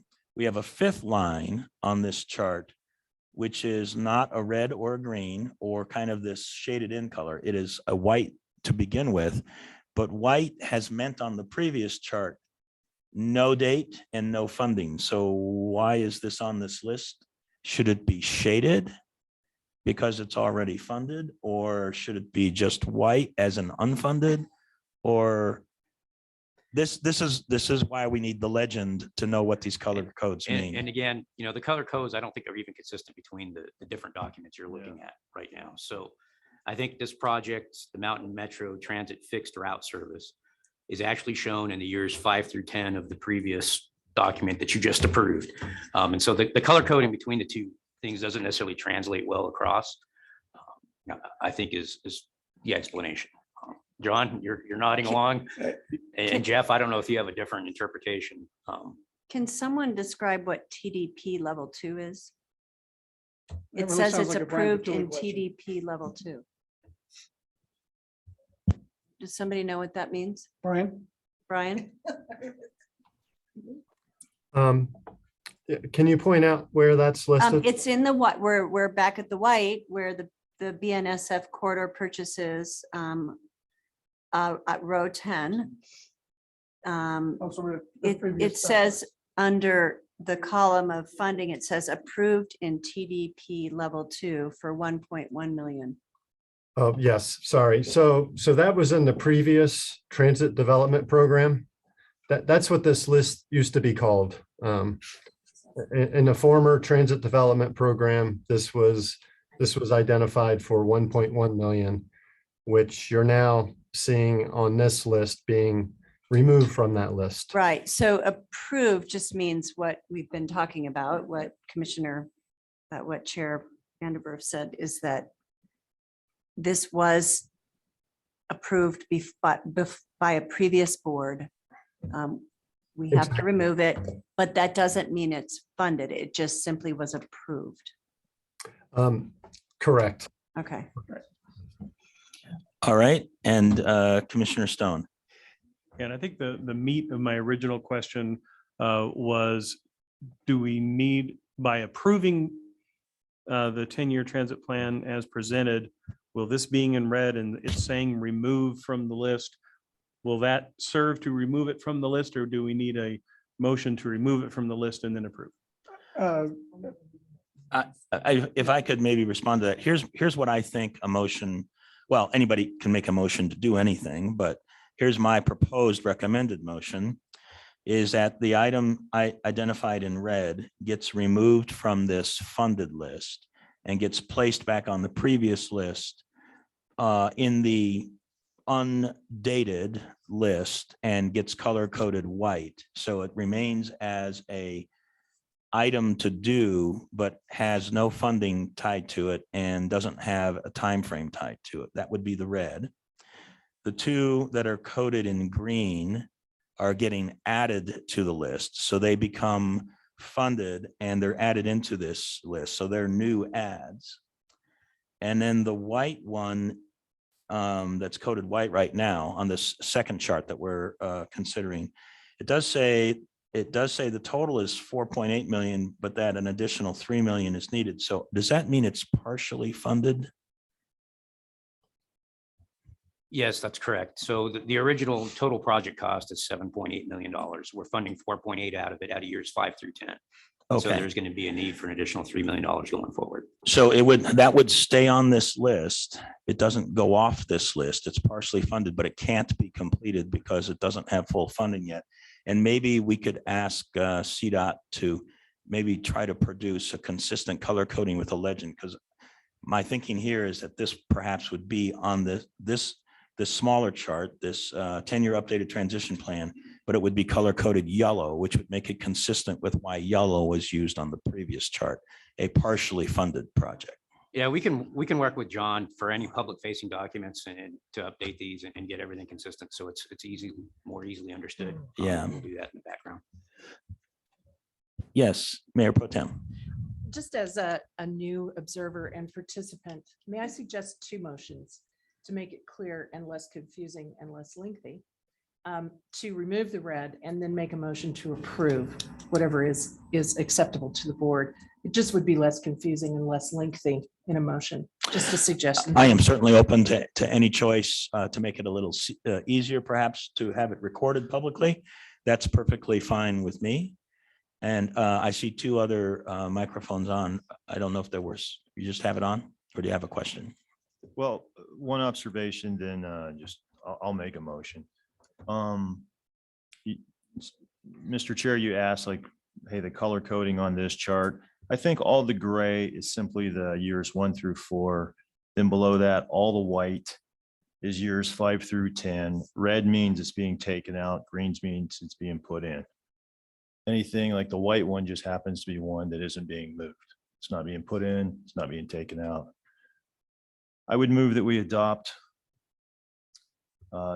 this funding plan or this transit plan with that understanding that red means it's being removed, green means it's being added in. Second, Eric Stone, Teller County.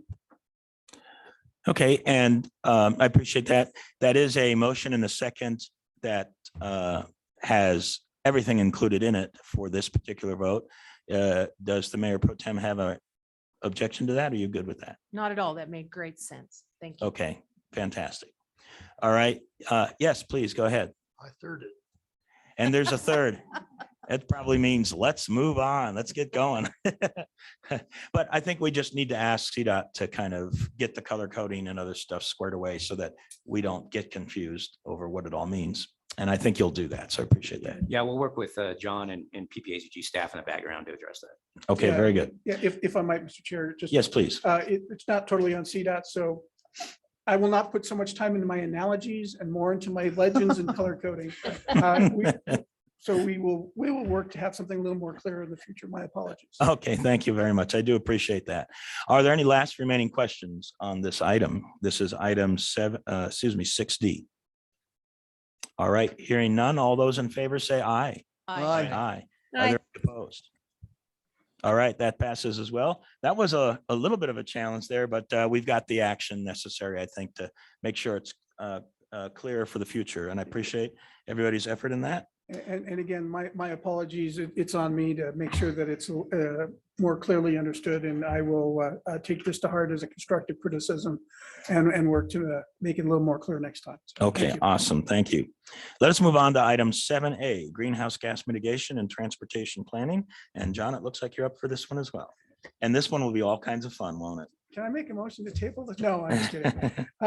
Will Mast is here with me, who's been doing a lot of the GHG work with me. At some points, we were doing 2 or 3 meetings a week on GHG over the course of the last couple of years.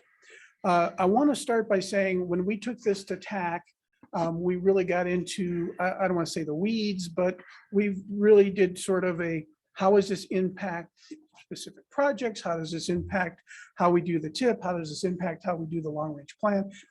And it was a good hour discussion, if not longer. And quite frankly, Mr. Chair, I'm not sure that you want to have me chat here for an hour. So what we'd like to do is say, we will schedule a workshop where we can go into all the different details of how this is going to work. We'll invite CDOT to join us for that workshop.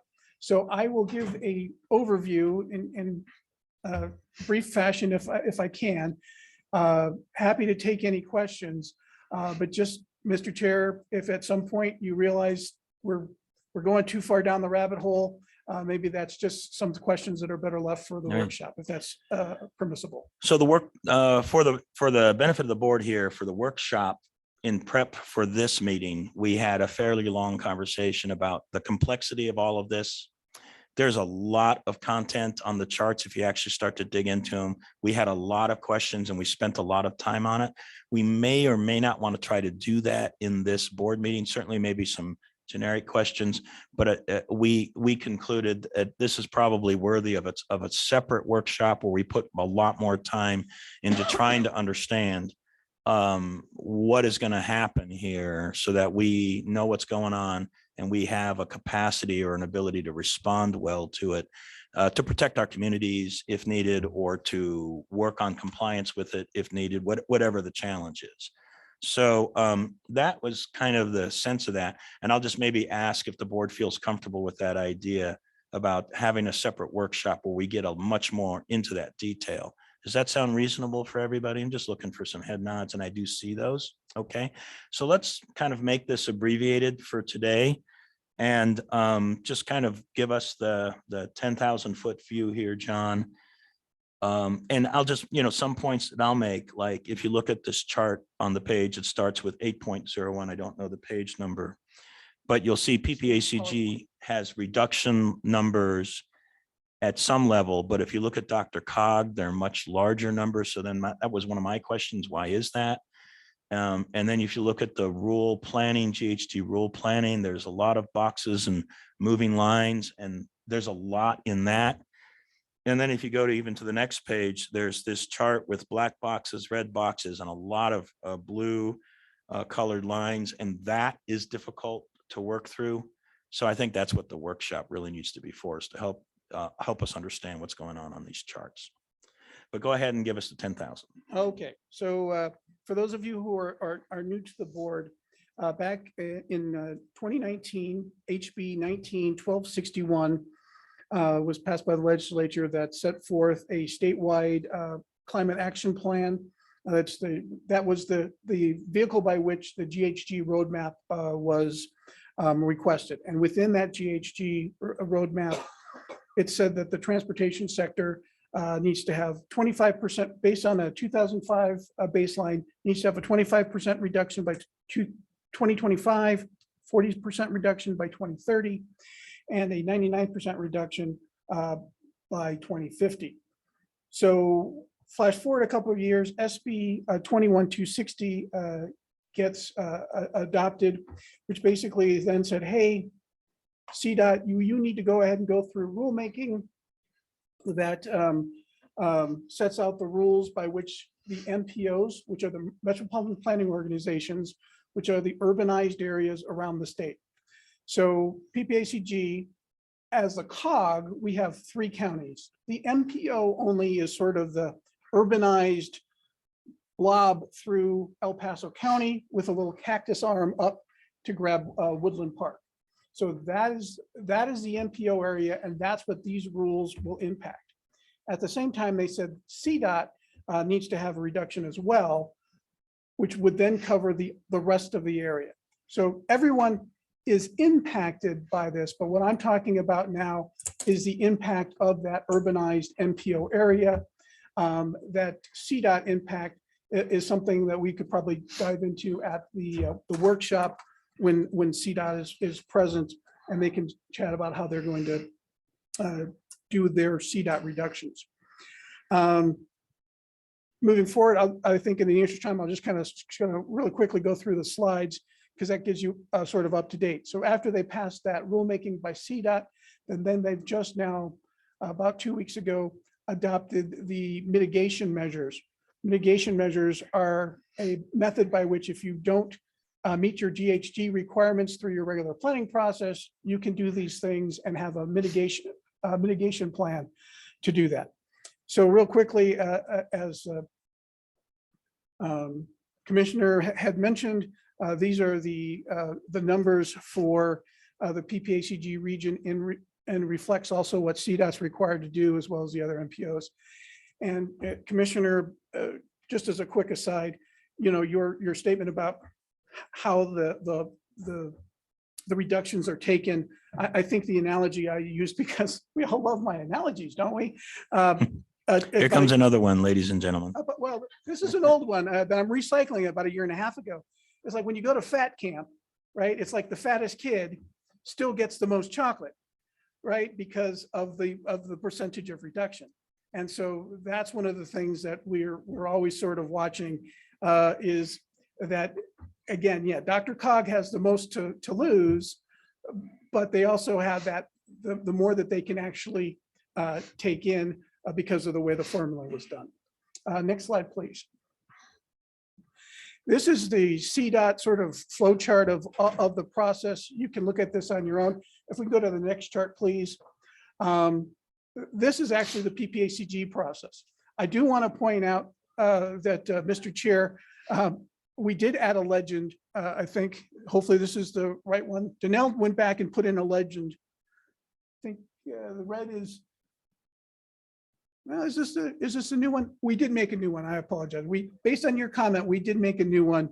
But basically what you need to all see, oh, sorry. Yes, please go ahead.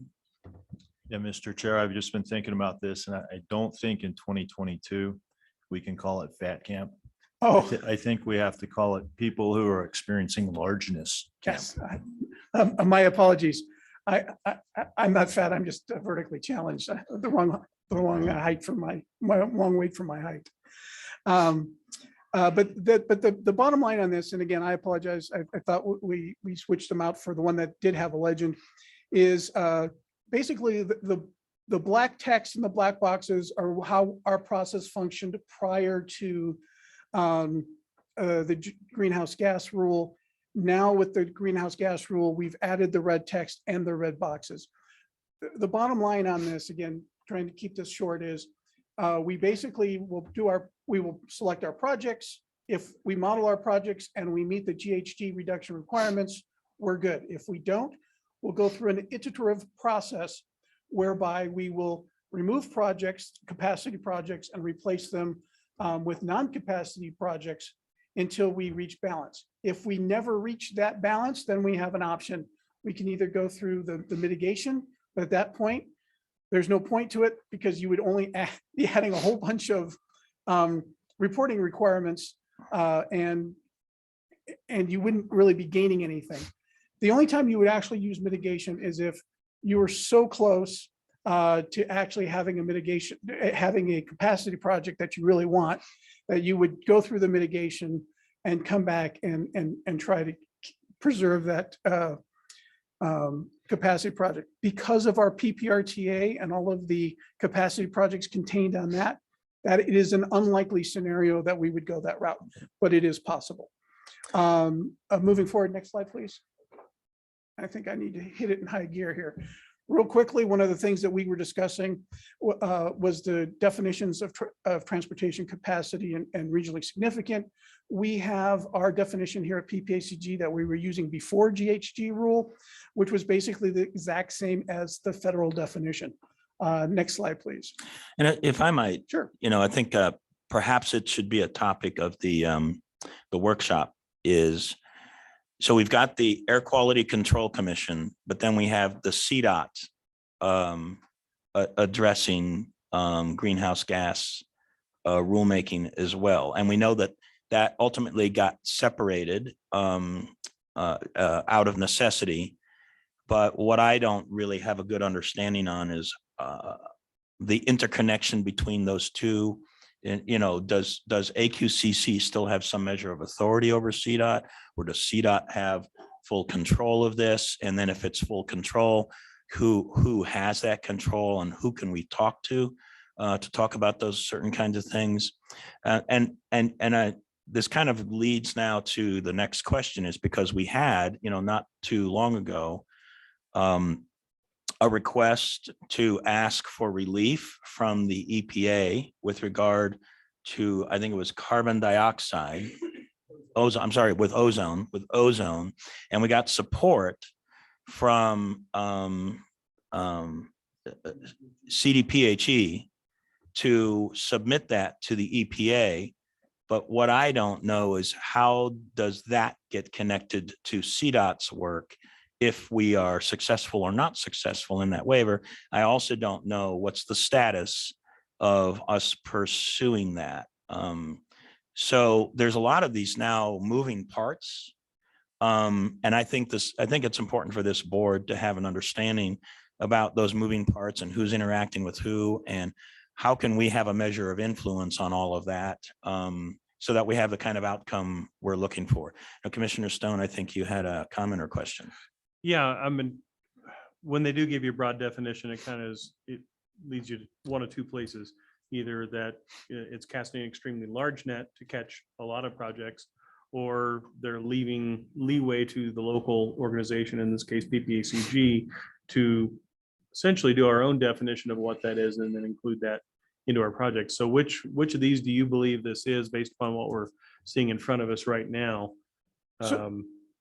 So I believe that when we have been looking at this, we've been sort of doing the worst case scenario. And that's what we've been sort of chatting with folks about. That being said, it definitely could be something that, as you are actually running through the calculations and everything else, there's a way to do it, right? So if you asked Will and I 6 months ago, can we ever do this? We would say no. But our understanding is that perhaps one of the other COGs in the state, NPOs in the state, is actually close to doing this. And so that means when I've read something and I've taken an interpretation, they've read the exact same thing and taken a different interpretation, because they seem to be close to doing it. The advantage we have is we don't need to comply with the GHG rules until we do our 2050 RTP that's scheduled to be adopted in December of 2024. Before that, October of this year, DRCOG, North Front Range, and CDOT all have to redo all their plans.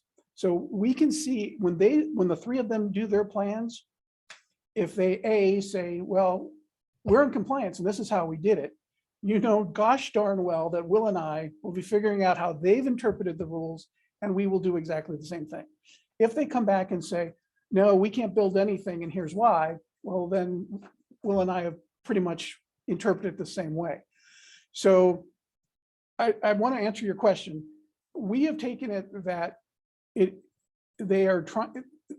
intent is that perhaps we don't have as much leeway as we'd like, especially with some of the language in there that says your modeling process is now the subject of a intergovernmental agreement with CDOT, and we all have to come to agreement on modeling assumptions and everything else.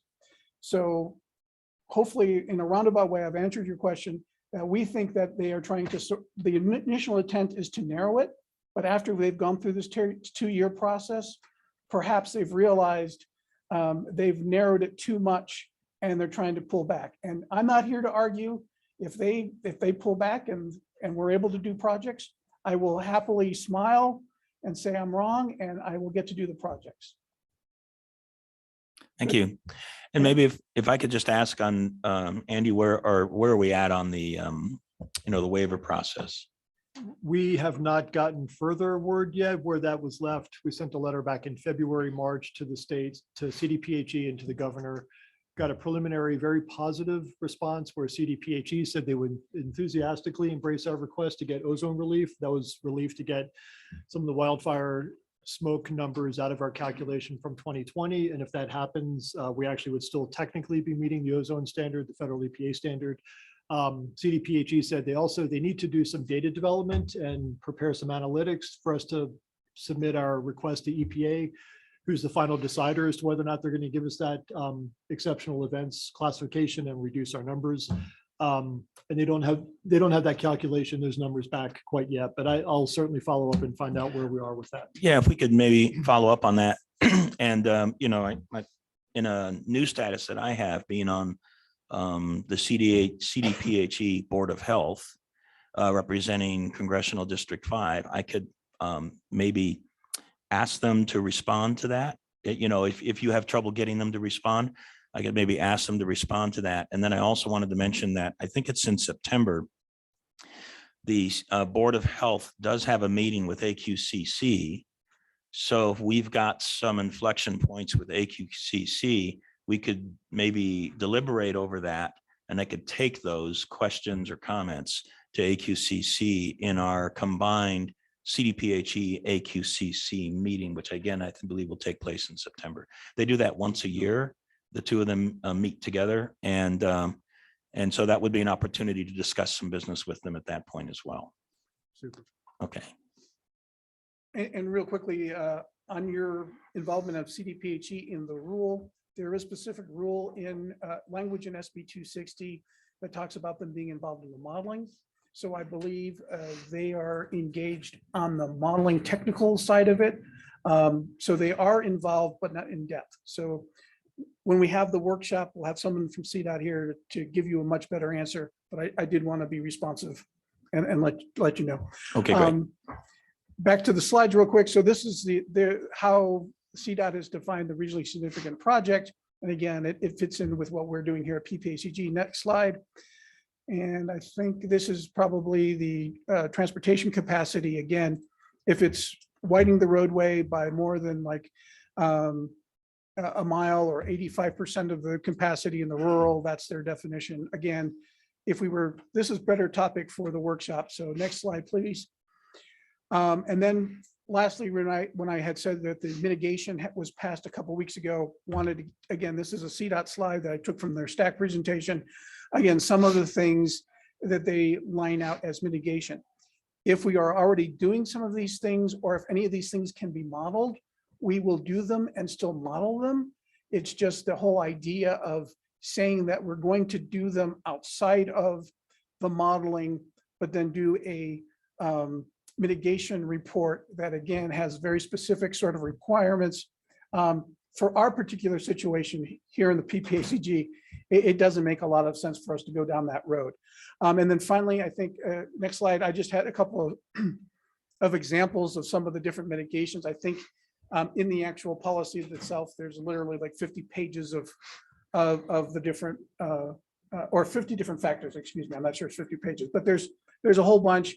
I just grabbed a couple that again, we could chat about, but I will leave that for the workshop. So in the interest of time, I'm happy to answer any more 10,000, 50,000 foot questions and leave the rest for the workshop.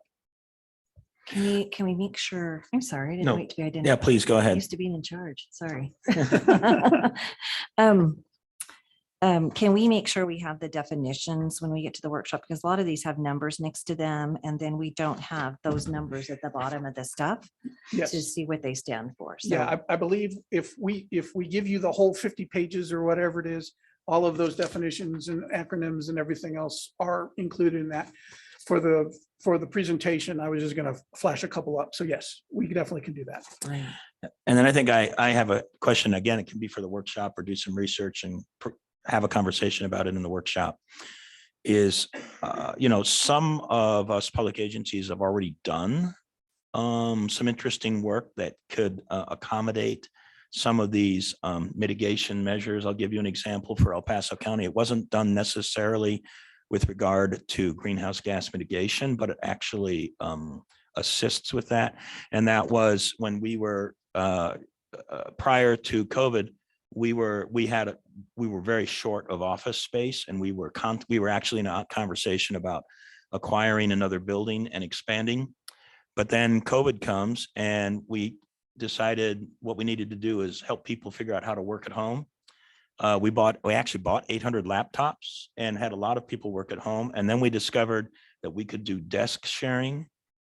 And, there's nothing more, there's no better way to actually find yourself working in kind of a new approach than when you have necessity to do it.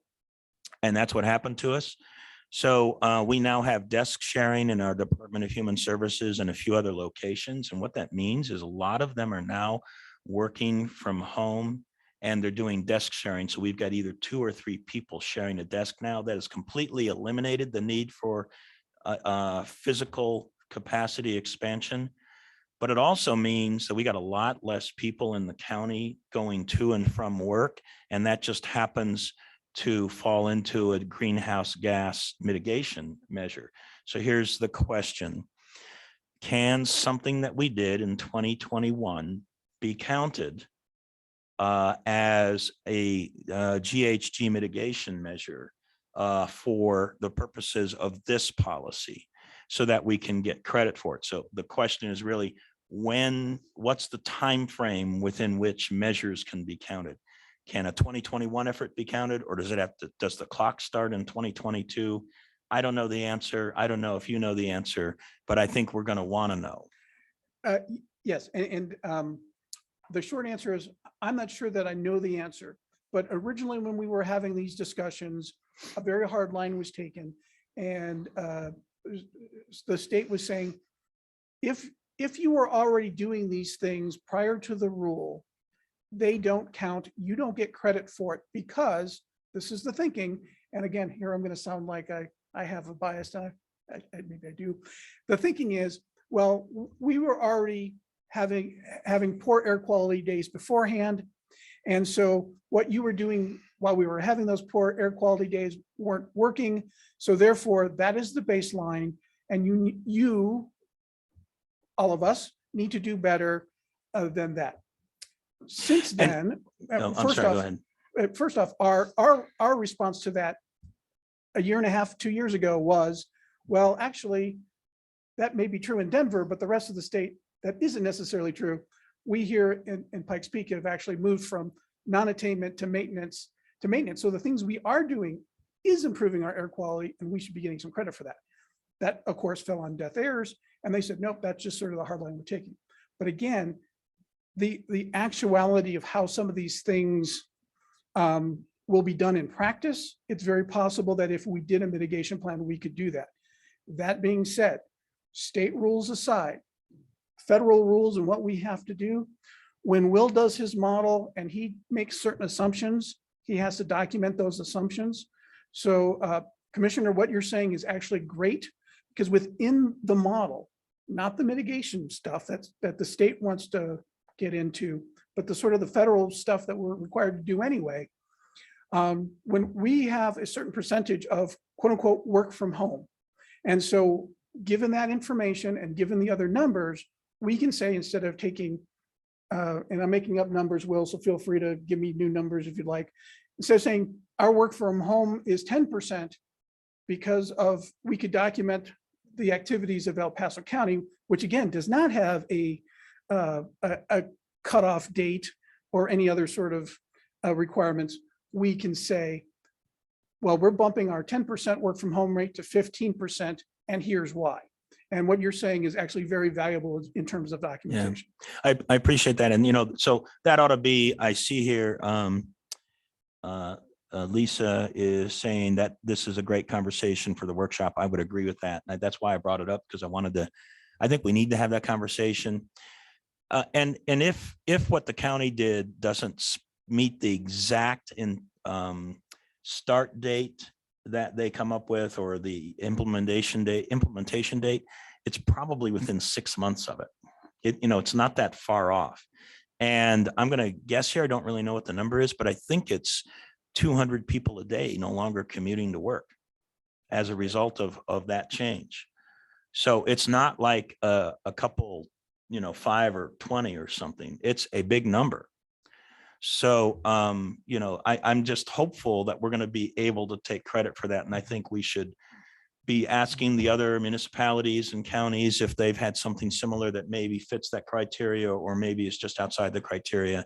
And if it's close, maybe try to garner credit for it. And if I could, Mr. Chair, expand it beyond just our local governments. So we've had some good conversations with the Chamber EDC, and they want to help us kind of open the door to work with major employers to do things like that as well and look at ways to reduce travel. You heard Brian Vitulli allude to travel demand management earlier.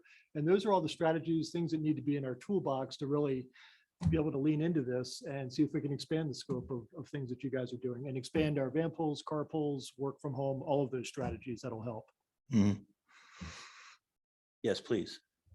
I'd like to kind of include in the discussion of the workshop is things that fall outside the normal 8 to 5. A lot of these ideas are great for people that work 8 to 5. Yeah. But I'm hearing through the grapevine from several people that I can't get a ride home, or I can't get a ride home from the bar because we don't have, everybody's quitting Uber because somebody threw up in their car and the cabs are non-existent anymore. If I want to get somewhere to the airport at 5 a.m, I can't get a van, I can't get a bus, I can't get a Uber, I can't get a taxi. They're literally asking neighbors to run them, up somewhere. And so the reality is, while a lot of this sounds good on paper, we need to have some of the real life solutions that are happening to people that don't necessarily live in the urban core. And even people that live in the urban core work outside those normal 8 to 5 hours. And I was glad to see the bus hours, they're hoping to expand them till midnight, but that still leaves between, midnight and then the hours that people still need to get places. So. Yes, sir. Go ahead. Yeah, Mayor Pro Tem, Roland Gardine Callahan. There is so much chaos here. Okay. This is a little small community. Okay. And when we plan for our 5 or 10 years, what criteria are here? I mean, it look like it's all open-ended here. I mean, it's such a chaotic mess that, we ask an engineer, or we ask someone to actually do a project inside of our town with, what the impact is going to be on it. I mean, this thing's kind of really needs to be nailed down. Right. And I apologize if I made it sound like this would impact your city, town, or county individual projects. This only impacts those projects that are of the weight or the funding that need to be in a metropolitan planning organization long-range plan, or is a state project. So you guys can continue. So the other thing that makes a great point is, as you're moving forward with things, at the end of the day, what you need to remember is we're talking about 10, maybe $11 million a year in federal funds that this impacts through that MPO area. PPRTA is about $150 million a year and is not impacted by this. I still have to count the PPRTA projects as capacity, but they have no hammer, they have no ability to touch any PPRTA projects or any of your local projects. So if you have City of Manitou Springs has a bond initiative or something like that, and you're doing that, none of that gets impacted because you're not required to be in the long range plan. The long range plan is for the MPO, and what gets modeled are those things that are capacity improving, and that's where there's an impact. And the nexus is, that's a big word that I learned watching TV. The nexus is that the federal requirements say our long range plan needs to be approved by the governor. And so that's the hammer. That's how they can say, you need to do this. And if you don't do this, we're not approving your plan. So, but all of your individual local stuff, you guys should be be cool with that unless you're partnering with CDOT on a state facility, then you would be subject to it to some extent. Does that help? Yeah, that helps quite a bit. Also, on your literature you're showing us right now, this is outside the MPO. Okay, it says MPO areas and outside the MPO. So the outside the MPO is if you are, is what the CDOT reduction is. So if you are doing something outside the MPO and you're partnering with the state, then yes, you're going to be impacted. You're going to have to work with the state to make sure it is. But if you're not on a state facility or you're just doing something within your town, you're fine because nothing you're doing needs to run through CDOT, where then CDOT then has the nexus to say you have to follow the GHG rules, and whatever you're doing does not fall within the MPO where you would be included in the long range plan. So again, within your own jurisdiction, whether it's funding by a developer, funding because you ran a bond or a sales tax or something like that, this will not impact that. You can continue to do whatever you need to do. Yeah, and I wish I was working with a $12 million budget. It'd be great.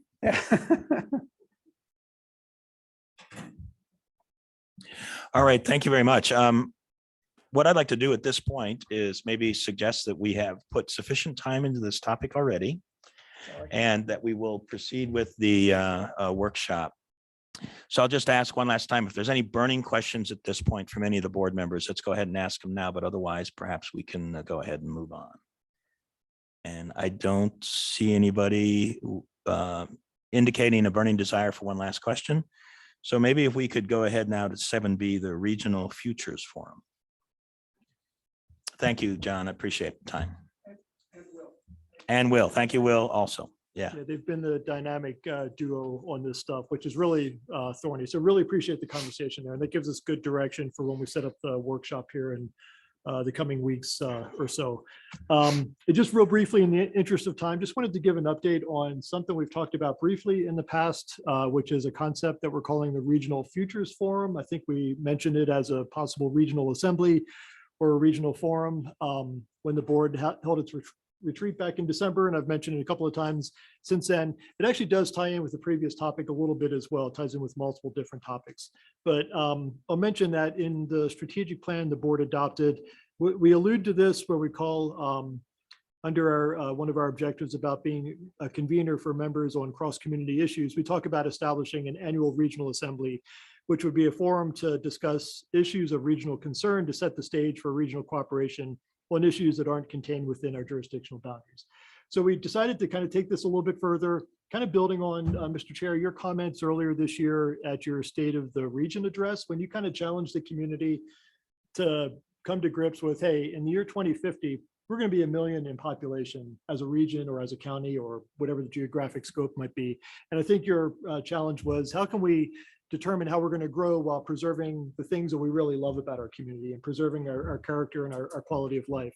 So we're taking this a little bit further, and we've thought about a way to hold a regional futures forum, kind of jumpstarting this concept, where it kind of ties together two main things that are part of our mission at PPACG: transportation planning and air quality planning. And then also pulls in a component that the local jurisdictions have control over, and that's the built environment. So our thought was having a regional futures forum, probably starting later this year or maybe early 2023, with other community groups across the region that would be co-conveners. So this wouldn't just be PPACG sponsoring this, but it would be PPACG plus El Pomar and the Chamber EDC and Visit COS. And those are just some of the organizations that I've had conversations with so far here in the past couple of months that are very energetically supportive of doing something like this. And I'm visioning something that could help us inform our long-range transportation plan.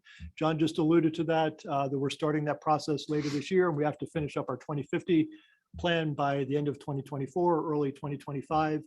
But would give us an opportunity to get elected officials, community leaders, business leaders, and other civic leaders together in a very large room, probably 100 or so people, to really help us inform what it is we want to grow, how do we want to grow as a region? And what does that look like as far as our transportation system?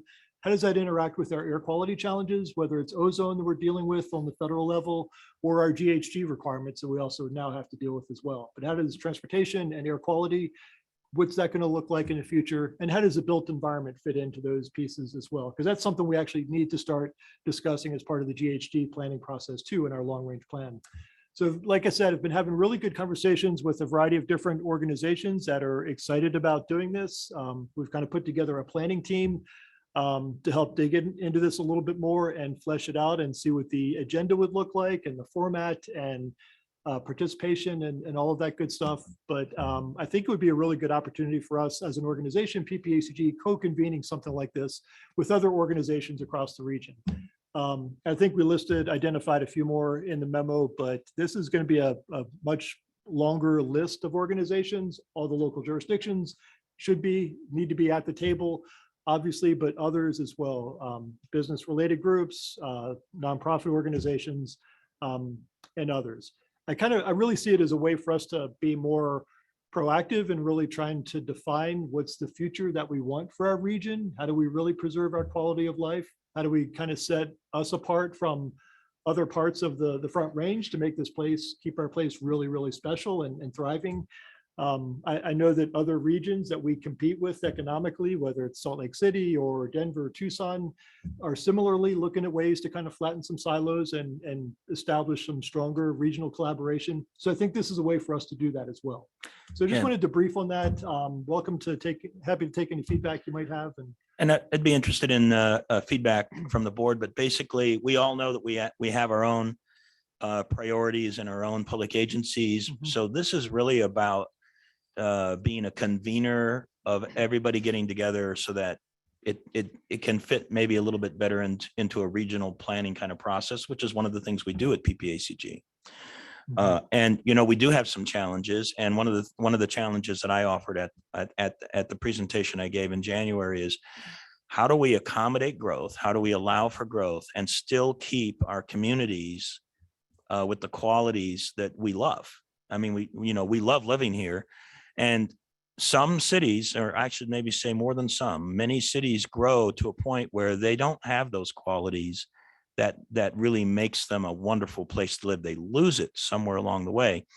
So kind of in a long range strategy planning kind of thing, I think we do need to, as PPACG is offer the community, to the public agencies, convening some events where we have those conversations with each other about that. And we have another kind of gigantic challenge in the room, and everybody will be very familiar with it. And that's maybe not a challenge that'll exist all the way to 2050, but it certainly exists today and probably will be a challenge for some time. And that's affordable housing. We've got opportunities for growth for businesses, but if they can't get employees, then they can't grow. And we're having trouble getting employees because they can't find places to live. So that is another interesting part of that. And perhaps several other public agencies have been receiving presentations from the chamber and so forth. We got ours yesterday. And basically through the economic downturn in 2008, we got about 12,000 housing units behind in the region, and we've never really fully caught up. So there's some challenges there. Now let's take that challenge, this challenge about how do we keep the essential qualities of our communities, whole, and the concept of regional planning, particularly with infrastructure planning and trying to solve housing costs. It has a connection to building roads, and building roads has a connection to how do we keep the qualities of our communities sound so that this remains a great place to live, and these interconnect. So not necessarily a process to try to deliver a strategy per se, but for all of us to get together and talk about this, because if we're not working together on these challenges, then over the next 20 and 30 years, we might find ourselves diverging and causing other kinds of problems. So I kind of think it's an important thing to do. It's also taking a little bit of a risk on a topic that maybe we hadn't done so much of in the past with PPACG. But I think we're a good board. I think we're a good organization, and I think we can be up to that challenge. So I'd be interested in feedback and thoughts from the board about something like this. And don't all jump out at once. Commissioner Hickey had a comment, I think that was in the chat, popped up for a moment. I don't know if Jess, if you can pull it up. And she's been part of these conversations as well, Commissioner Lisa Hickey. Thank you. Okay, thank you. And I see a thumbs up from Mayor Thompson. How does everybody else feel about this? I see a thumbs up over here on the left. Yeah, go ahead. And Chairman Vanderwerf, I'd be in favor of proceeding with this, but I appreciate your comment that these meetings would be not necessarily a way to establish a plan, but to discuss issues. Because my concern would be that many of the participants aren't elected officials. And sometimes you can lose touch with what the citizens want to happen. When you face election, you get right back in touch with it really fast, what they support and what they don't. And that's just an extremely important element of this is citizen support in any decisions we make. Oh, I would agree. And I think it is important that if we go forward with something like this, we all are elected representatives of our own public agencies, and it would not be appropriate for this forum to try to drive any particular public agency down pathway A or B. That's for their own public agency to do that. But this is a place to have a conversation about that, to see if we can find, my bet is we'll probably find a lot of common ground on it, but to find that common ground and see if we can work on it. And it's kind of pushing the planning out. We've got these transportation planning documents out to 2050. And maybe this can help us think about that a little more deeply. So, but not to get into the jurisdiction of any particular public agency, because that's what you guys have to do with your own. Yeah, I see your mic on. I don't know if you had a comment or not. Well, yeah, I just wanted Councilwoman to, Hinson. add my support for this. I think it's a really good idea. And the more we can have conversation and understand the impacts of the decisions that we make in the various governmental entities, the better decisions we can make, and the more collaborative we can be, the better off. So we each have our own unique areas in which we're elected to represent, but then we're part of a bigger region. So I think it's a nice way to take into consideration in managing the part and the whole, if you will. And I think there's just nothing but good that can come from that. So I'm very appreciative of Mr. Gunning's foresight on this and his visionary leadership. And so I'm appreciative. Thank you. Outstanding. I think we have a general consensus that we're interested in it. Yeah, but much more to come. And I know lacking a little bit of details, but Councilmember Donaldson's expressions of concern duly noted, and that would absolutely be the intent, that this is a regional kind of higher level 50,000-foot view of where we want to go as a community. So much more to come as far as details. We've got a planning meeting, I think, with some of the leadership that I mentioned from the Chamber EDC, El Pomar, and others next week sometime. So we'll keep the board informed as far as what this is looking like as we flesh out more details. Great. Thank you very much. I appreciate that. Sure. Assuming there are no additional comments on item 7B, let's go to 7C, federal infrastructure grant support. Thank you, Mr. Chair. And I pulled this out, had this as an item on the agenda for under information instead of bearing it under my report at the very end of the meeting. So I think this is really important and appreciative. We had a good conversation with the city, town, and county managers about this last week. The state, through DOLA and OEDIT, the Economic Development Department, International Trade, they're interested in pushing money down to the COGs across the state, each one of the 14 COGs, to be able to hire basically a grant navigator that would provide support throughout that region, especially for our smaller jurisdictions that don't have the capacity to go after grants. It's initially sort of geared more toward the federal infrastructure opportunities that are out there. According to the folks at DOLA and OEDIT, they're saying that we should see between $3.5 to $6.5 billion in federal infrastructure money that flows to the state, in transportation, broadband investments, water, wastewater, wildfire mitigation, and a few of the other categories that are part of that. So they want to make sure, the state wants to make sure that we're well equipped as a region to start going after our fair share, if you will, and really start meeting our needs.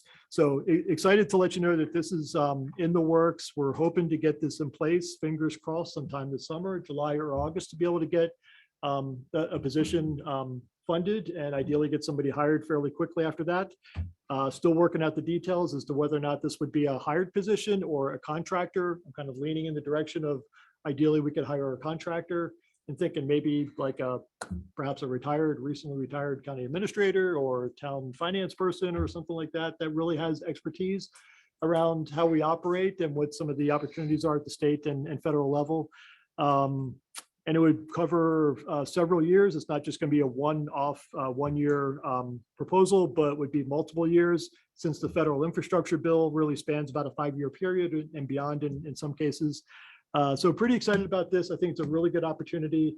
We're going to be urging the state to give us maximum flexibility to have this grant coordinator not just look at IIJA, federal infrastructure opportunities, but other state funding opportunities and other grants too, since there's so much out there right now. It's really hard for us to kind of keep track of it in our spare time. So if we had somebody who's our main navigator working with our local jurisdictions and can really kind of hunt down the different programs, state and federal, I think that could add a ton of value to our region. So just wanted to let you know about that. This is fairly new news, and I will keep you posted. Okay, are there any questions on that particular item from any member of the board?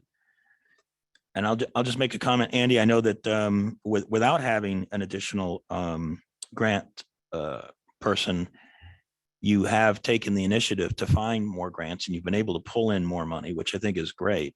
So I don't know, this feels to me like there's probably more opportunities out there, and you're probably at capacity at this point, and you just can't pursue anymore. So this would take us to another level, I guess. Would take us to the next level. That's a great question, but also help more directly the local jurisdictions, especially if there's a need in Woodland Park or Green Mountain Falls or Park County, anywhere within our region where they need to go after a grant, state or federal grant, but they don't have the capacity to do the research around it and develop a project scope and then apply for it and so forth. This position could help in that regard. So I think that's so the exciting part. This would, in that regard, then be a service PPACG could offer to its members then as well. Yes. Okay. All right. Yes, sir. Don't forget Callahan. I think he was including Callahan without mentioning it. Yeah. All right. Any comments or questions on this? All right. Seeing none, let's go ahead and move on now to item 8, the 8 list on the 8s. And the first one is the transport. Let's see, actually, we go through 8A all the way to 8F, and those are no presentations. And then we'll go to 8G, the CDOT monthly update. Thank you, Mr. Chair. I don't have a lot for you this morning, but just a couple of things to cover. First, we've already had some discussion about this. Transportation Commission did adopt the greenhouse gas policy directive at their May meeting, so it is official now. And again, as I understand, you have a workshop already scheduled to talk through that in a lot more detail. So just another item to mention too is our Chief Financial Officer, Jeff Sudemeyer, is working towards our year 4 Senate Bill 267 COP offering. I believe that's going to happen either later this month or the first part of next month. So we are proceeding with the year 4 Senate Bill 267 issuance as we speak right now. So I did just want to give a brief update on the MAMSIT project, as we did have a major milestone just achieved. We did a traffic switch. So northbound and southbound are now kind of in a head-to-head configuration, separated by barrier. It's a new configuration that just took place earlier this week. And I think, as we've all heard from Mayor Thompson, they've had more than their fair share of travel troubles this year, or actually this week. And those actually were not within that work zone. So I think it's important to note that. So it's not associated actually with our construction project. They actually happened outside the work zone. One of those was like a truck towing a trailer that got tangled up with a semi, and the semi jackknifed, and it blocked the entire interstate. And by the time we get heavy tow, there's a number of secondary accidents after that, a bunch of issues that caused. And then the second one that happened, I believe on Monday night, was actually a suspected DUI, wrong way. So it resulted in a head-on with 2 other vehicles on northbound I-25. So some things that are kind of outside of our control, but again, as you speak with your constituents, remind them about being safe within work zones, paying attention to what they're doing, and of course, not driving under the influence. And then the only thing I also wanted to mention is just a brief reminder is we do have our project tour tomorrow with PPACG. So I believe we're meeting here at 7:30 in the morning. And we'll have an initial briefing, and I think some bagels and coffee is going to be provided by PPACG. And that'll be here. Okay. Yep. Believe actually in this room. And then we have a couple of vans that we have set up in order we'll load up, I think around 8 o'clock in the morning and see what the project tour should be done by about lunchtime. So that's all I have. Great. Thank you very much. And maybe just one other quick thing. You talked about the CDOT policy directive, the greenhouse gas policy directive. Perhaps our staffs have seen it. I haven't seen it, but could we get that passed around? I presume it's in public domain now, right? Yeah. Yes, and that'll be advanced reading material for the workshop on GHG, pretty thick document. We will certainly get that out. That's now finalized and available. Okay, thank you. All right, let's move on to the stack update.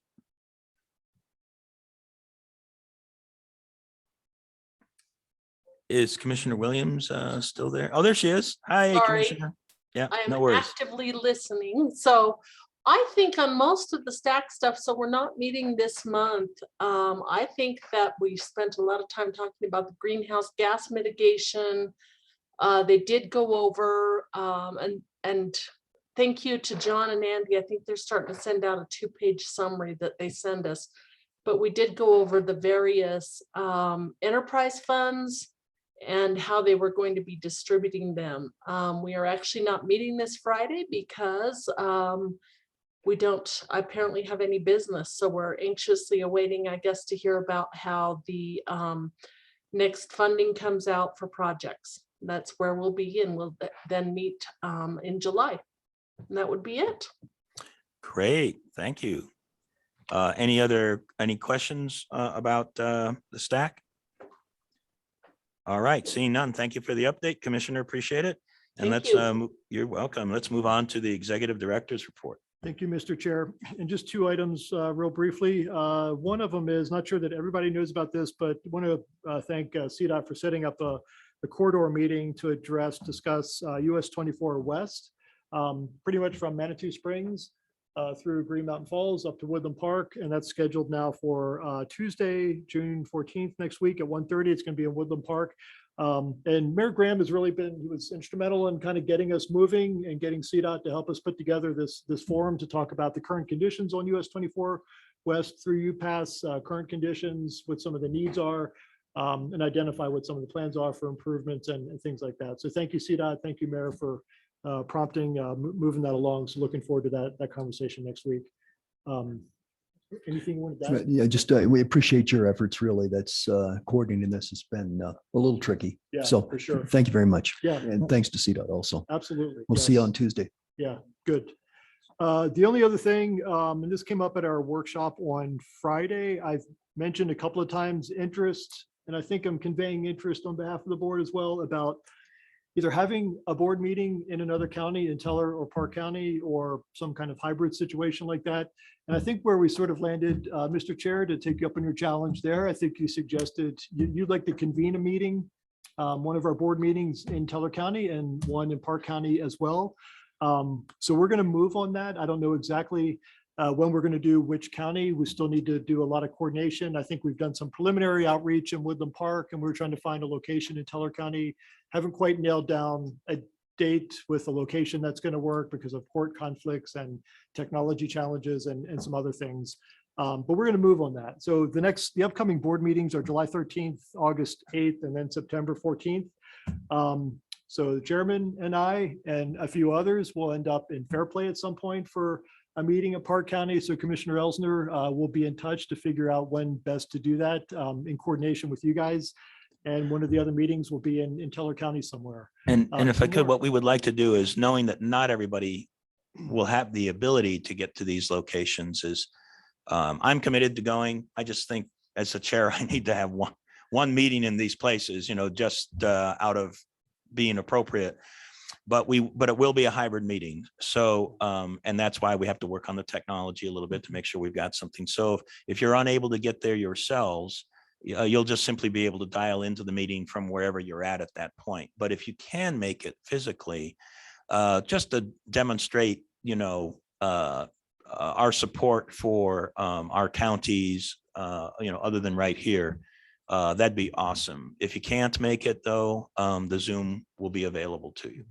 Or you could still meet within this room, but a handful of us will be in Fairplay or And there you Creek go. or Woodland Park. Another Yeah, choice that would as well. work as well. And I think it gives a chance for communities in those other counties to really kind of show off and get some time on the agenda to talk about the good things happening in their communities. So Mhm. really looking forward to having that as part of the agenda as well. And I appreciate, Andy, you're bringing that up, because what I'd like to do is when we go out to those places, if those counties have an interest and they want to maybe give us a little bit of a tour about their facility, or maybe go to some other place, maybe grab a lunch after the meeting, something to this effect, I'd be thrilled to be part of that, so that we can, just be, a good board and support them.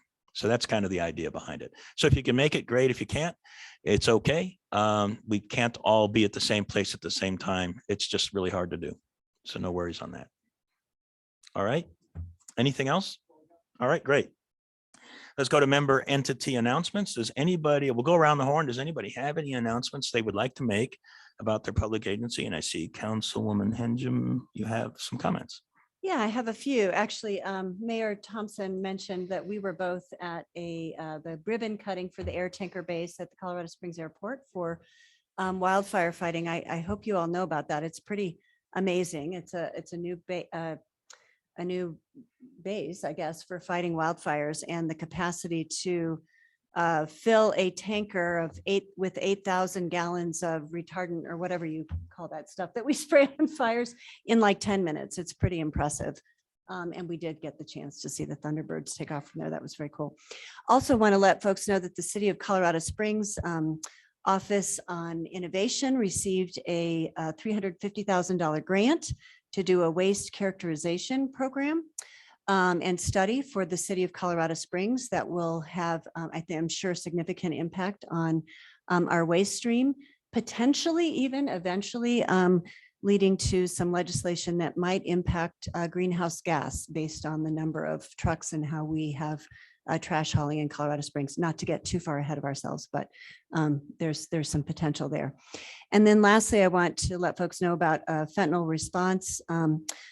Coordinated and establishing a coordinated response from El Paso County, and actually we'll be reaching out to Teller County. And that group involved, folks from the mayor, the county coroner, El Paso County coroner, the DA, the chief of police, the fire chief, Fourth Judicial Court, health services. I could go on. A pretty significant group of members in our community, very coordinated response on fentanyl, and hopefully is helping to support the opioid response as well. So just had the first meeting, and the second one is tomorrow. And I'm happy to share more about that with you all, but really encouraged by the level of collaboration that's happening in our community across so many different entities to address the fentanyl crisis. So that's all I got. Great, thank you. Any other comments from any of our members? One follow-up. Yes, The please. retardant has no PFOS and PFOA in it. So if you get anybody saying that it does, they were very careful to let us know that there is none of that in it. Isn't that good news? I'm glad to hear that. All right. Yes, please go ahead.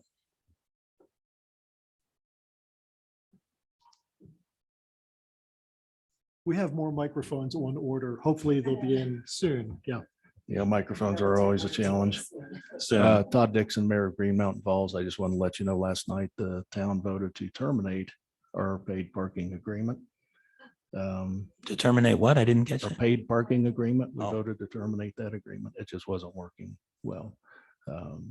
Parking company lost a whole lot of money Mm. on it. And so it was not a good fit.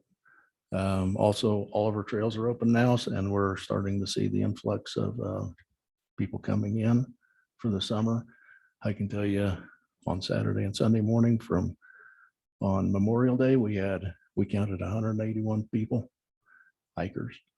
And the next weekend, I think we counted 130 to 150. And so we're seeing that increase in traffic as well. So, well, hopefully they're all stopping at one of your restaurants to have lunch as well. we actually encourage that. My wife is actually the head of the Trail Ambassador program. And we have people that go down on weekends, Saturday and Sunday mornings. And we try to answer questions and occasionally encourage patronizing our local businesses. Occasionally? Okay, thank you very much. Any other comments? Yes, go ahead, Commissioner Stone. Yeah, just as a report back to everyone, we did officially last week get the official all out on the High Park fire. And just wanted to share just a little bit about the state's new program they have with the what is it, DFPW? Basically the wildfire prevention group that the state runs. Is previously local governments used to be on the hook for that first initial attack, at least first 24 hours till you turned authority on a fire over to the state, and then from there turning authority over to feds depending on what happens with it. They have changed that though to where and believe me, we were very concerned as the good news was we got air assets on this fire very quickly. The bad news was, as a commissioner, when you're standing there watching those fixed wing aircraft and helicopters going over, thinking you're on the hook for every one of those drops, you're just kind of going cha-ching on every single drop of water on that fire. But the state now covers 100% of all air assets, which are allocated to a fire because they've decided, thank goodness, that early attack prevents small fires from becoming big fires. And even though this one did become fairly large at 1,600 acres, we did lose no structures whatsoever, which is wonderful. That's not always the outcome you're going to get, but it was the outcome we got this time. But overall, the state's now operating on a head nod kind of system where literally they go to the governor and get a head nod of, yeah, go fight this fire. And then within 30 days, he can issue the executive order or the emergency declaration, which would then fund that response. So we're kind of still waiting for the executive order on the funding of the response, but we did get the head nod. And actually the interaction between Teller County local fire districts and then the state coming in and all that was such a well integrated response that actually the State Department of Fire Prevention is now asking the sheriff and a couple of and our new OEM, who was the fire chief on the incident, to come talk to other counties about why it worked so well.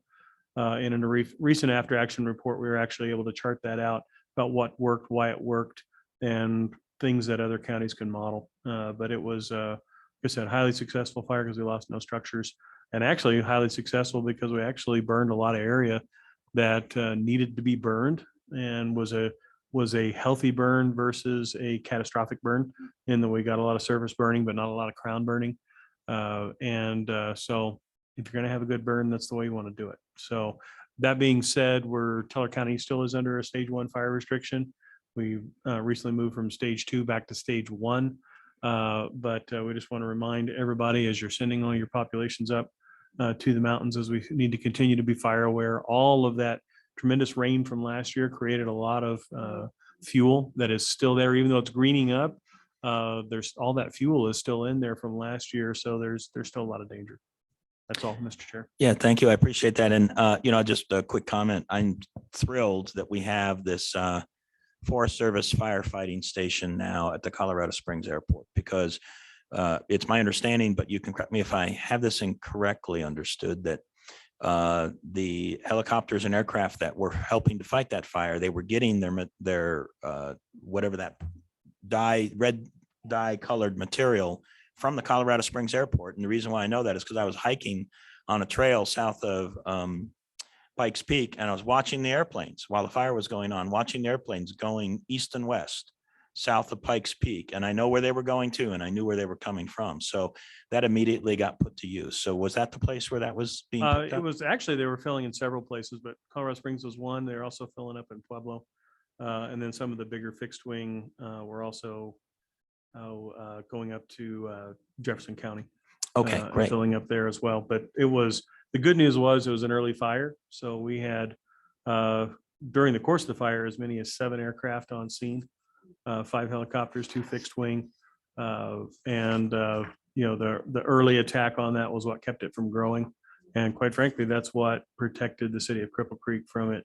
Where the fire was located was, if you're familiar with Mount Pisgah, which sits right above Cripple Creek, but on the south side of Mount Pisgah, it drops off quickly down to lower elevations, and the fire was right at the base of Mount Pisgah.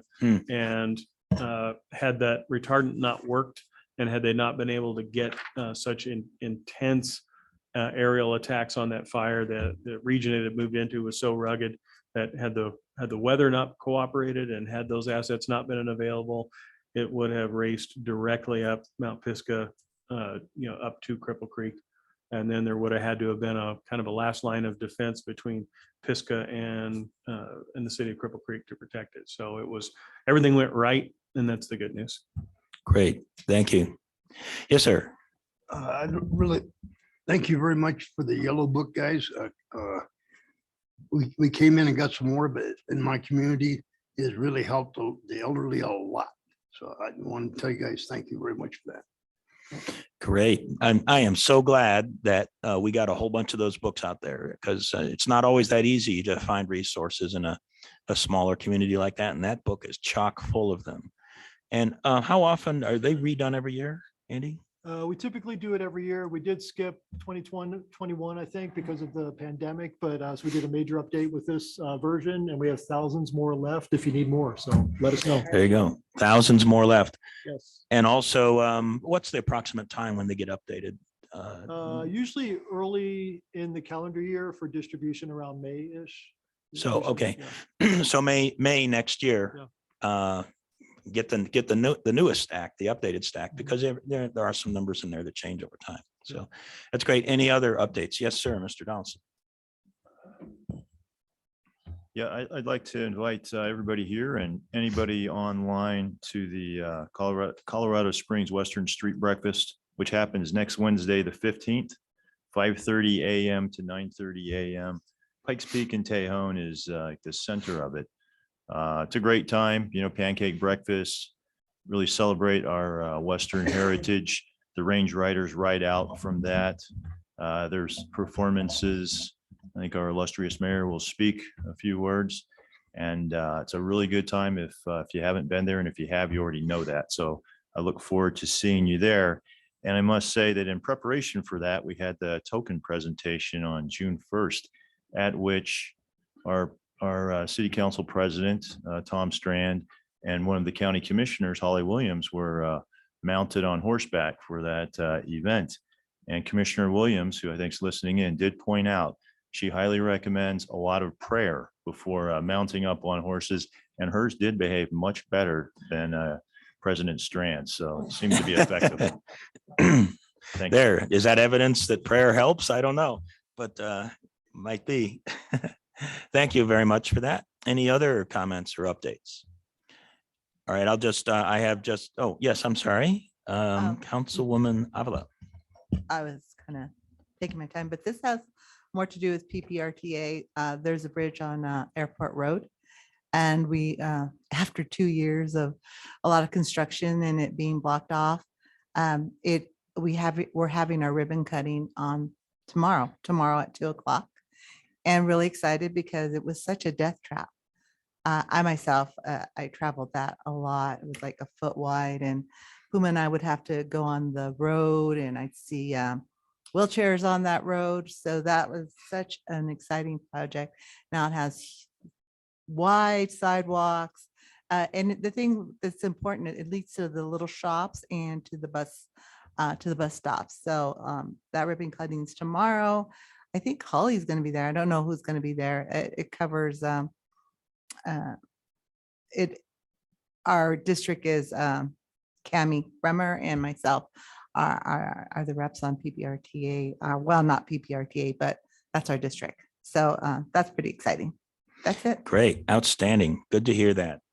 And I just have one quick update, and I don't know if I had shared this with this board before, but one of the things I stated in my State of the Region in January was what I believe is a need to have a federal courthouse here in Colorado Springs. And some of you have heard me talk about this. And I just want to let you all know that we have made enormous amounts of progress on this so far. We cannot find anybody that doesn't support it. I can tell you the chief judge in Denver supports it. He cannot take an official position, but he stated to us that it is time. Colorado Springs is a huge population center in the state, and it is time. And when you compare us to other states, Wyoming, which has a federal case workload of 1/3 that of Colorado, has 3 locations, 3 cities that they have federal courthouses. Oklahoma has 3, and just about every other state in the nation has more than 1. And Colorado is one of the few left, maybe one of only 2 states that only has 1 location. Colorado Springs is by far the largest city in the United States without a federal courthouse in it. There are federal courthouses in some cities that are half the population size of Colorado Springs. So we now have an enormous amount of support. We have the El Paso County Bar, the Pueblo Bar, the Attorney General, several congressmen, our senators, the chief judge in Denver. And so we're going to continue to work on this to get funding to have a federal courthouse established in Colorado Springs. And for us locally, it'll save us a lot of money, because if you have a law enforcement agency in your public agency that has to transport people that go to a federal trial, you normally have to escort them to Denver, then you stay in Denver, you live in Denver hotels, you eat Denver food. But when you have another place down here, the costs are much lower. We also have the support of Action 22. For those of you that don't know, Action 22 is a nonprofit organization that represents 22 southern counties in southern Colorado. And that's about 1/3 of the state. And they're in support of this as well, because they have the same challenge, having to drive all the way to Denver for a federal court case. So we do have a magistrate here in El Paso County in the city of Colorado Springs, and that provides some pretrial services, but does not provide full court trial services where you would have a jury. That's all done in Denver right now. So I just wanted to let everybody know that we're making an enormous amount of progress on that, and we'll continue to work on that. Also, you all might be aware about the recent announcement on the GAO report regarding the retention of Space Command. And there was a lot of findings in there that there were anomalies in the analysis process. And certainly some of the things that are the most important, like the cost of the move and the potential mission risk associated with it, were not as deeply considered as they should have been. And it was also discovered, perhaps all of you know, that the Department of Defense itself was in fact, the senior, multi-star generals were in fact recommending that it stay in Colorado Springs, and that was not that was not used. So we're going to continue to fight that battle as well. And I know that the county is working in partnership with the city of Colorado Springs and the chamber to continue to fight that battle. And, we've got many more yards on the football field to get to success, but we're continuing to progress and go forward. And so far we're succeeding on that goal. So I just wanted to identify those 2 items, and that's all I have. All right, one last chance. All right, hearing none. Thank you, everybody, for a great meeting. Really super. This meeting is adjourned. I guess I got to use the gavel for that, right? And have a great day, everybody. Take care. I owe you a quote still. Yes. Yeah, I got to get you one.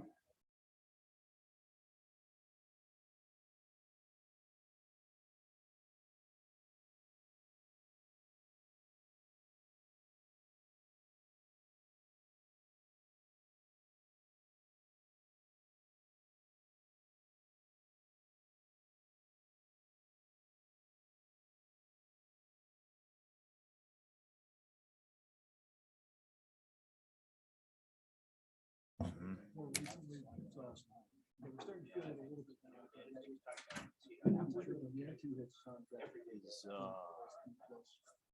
you have any departures coming up that are gonna hurt you? No, not, no.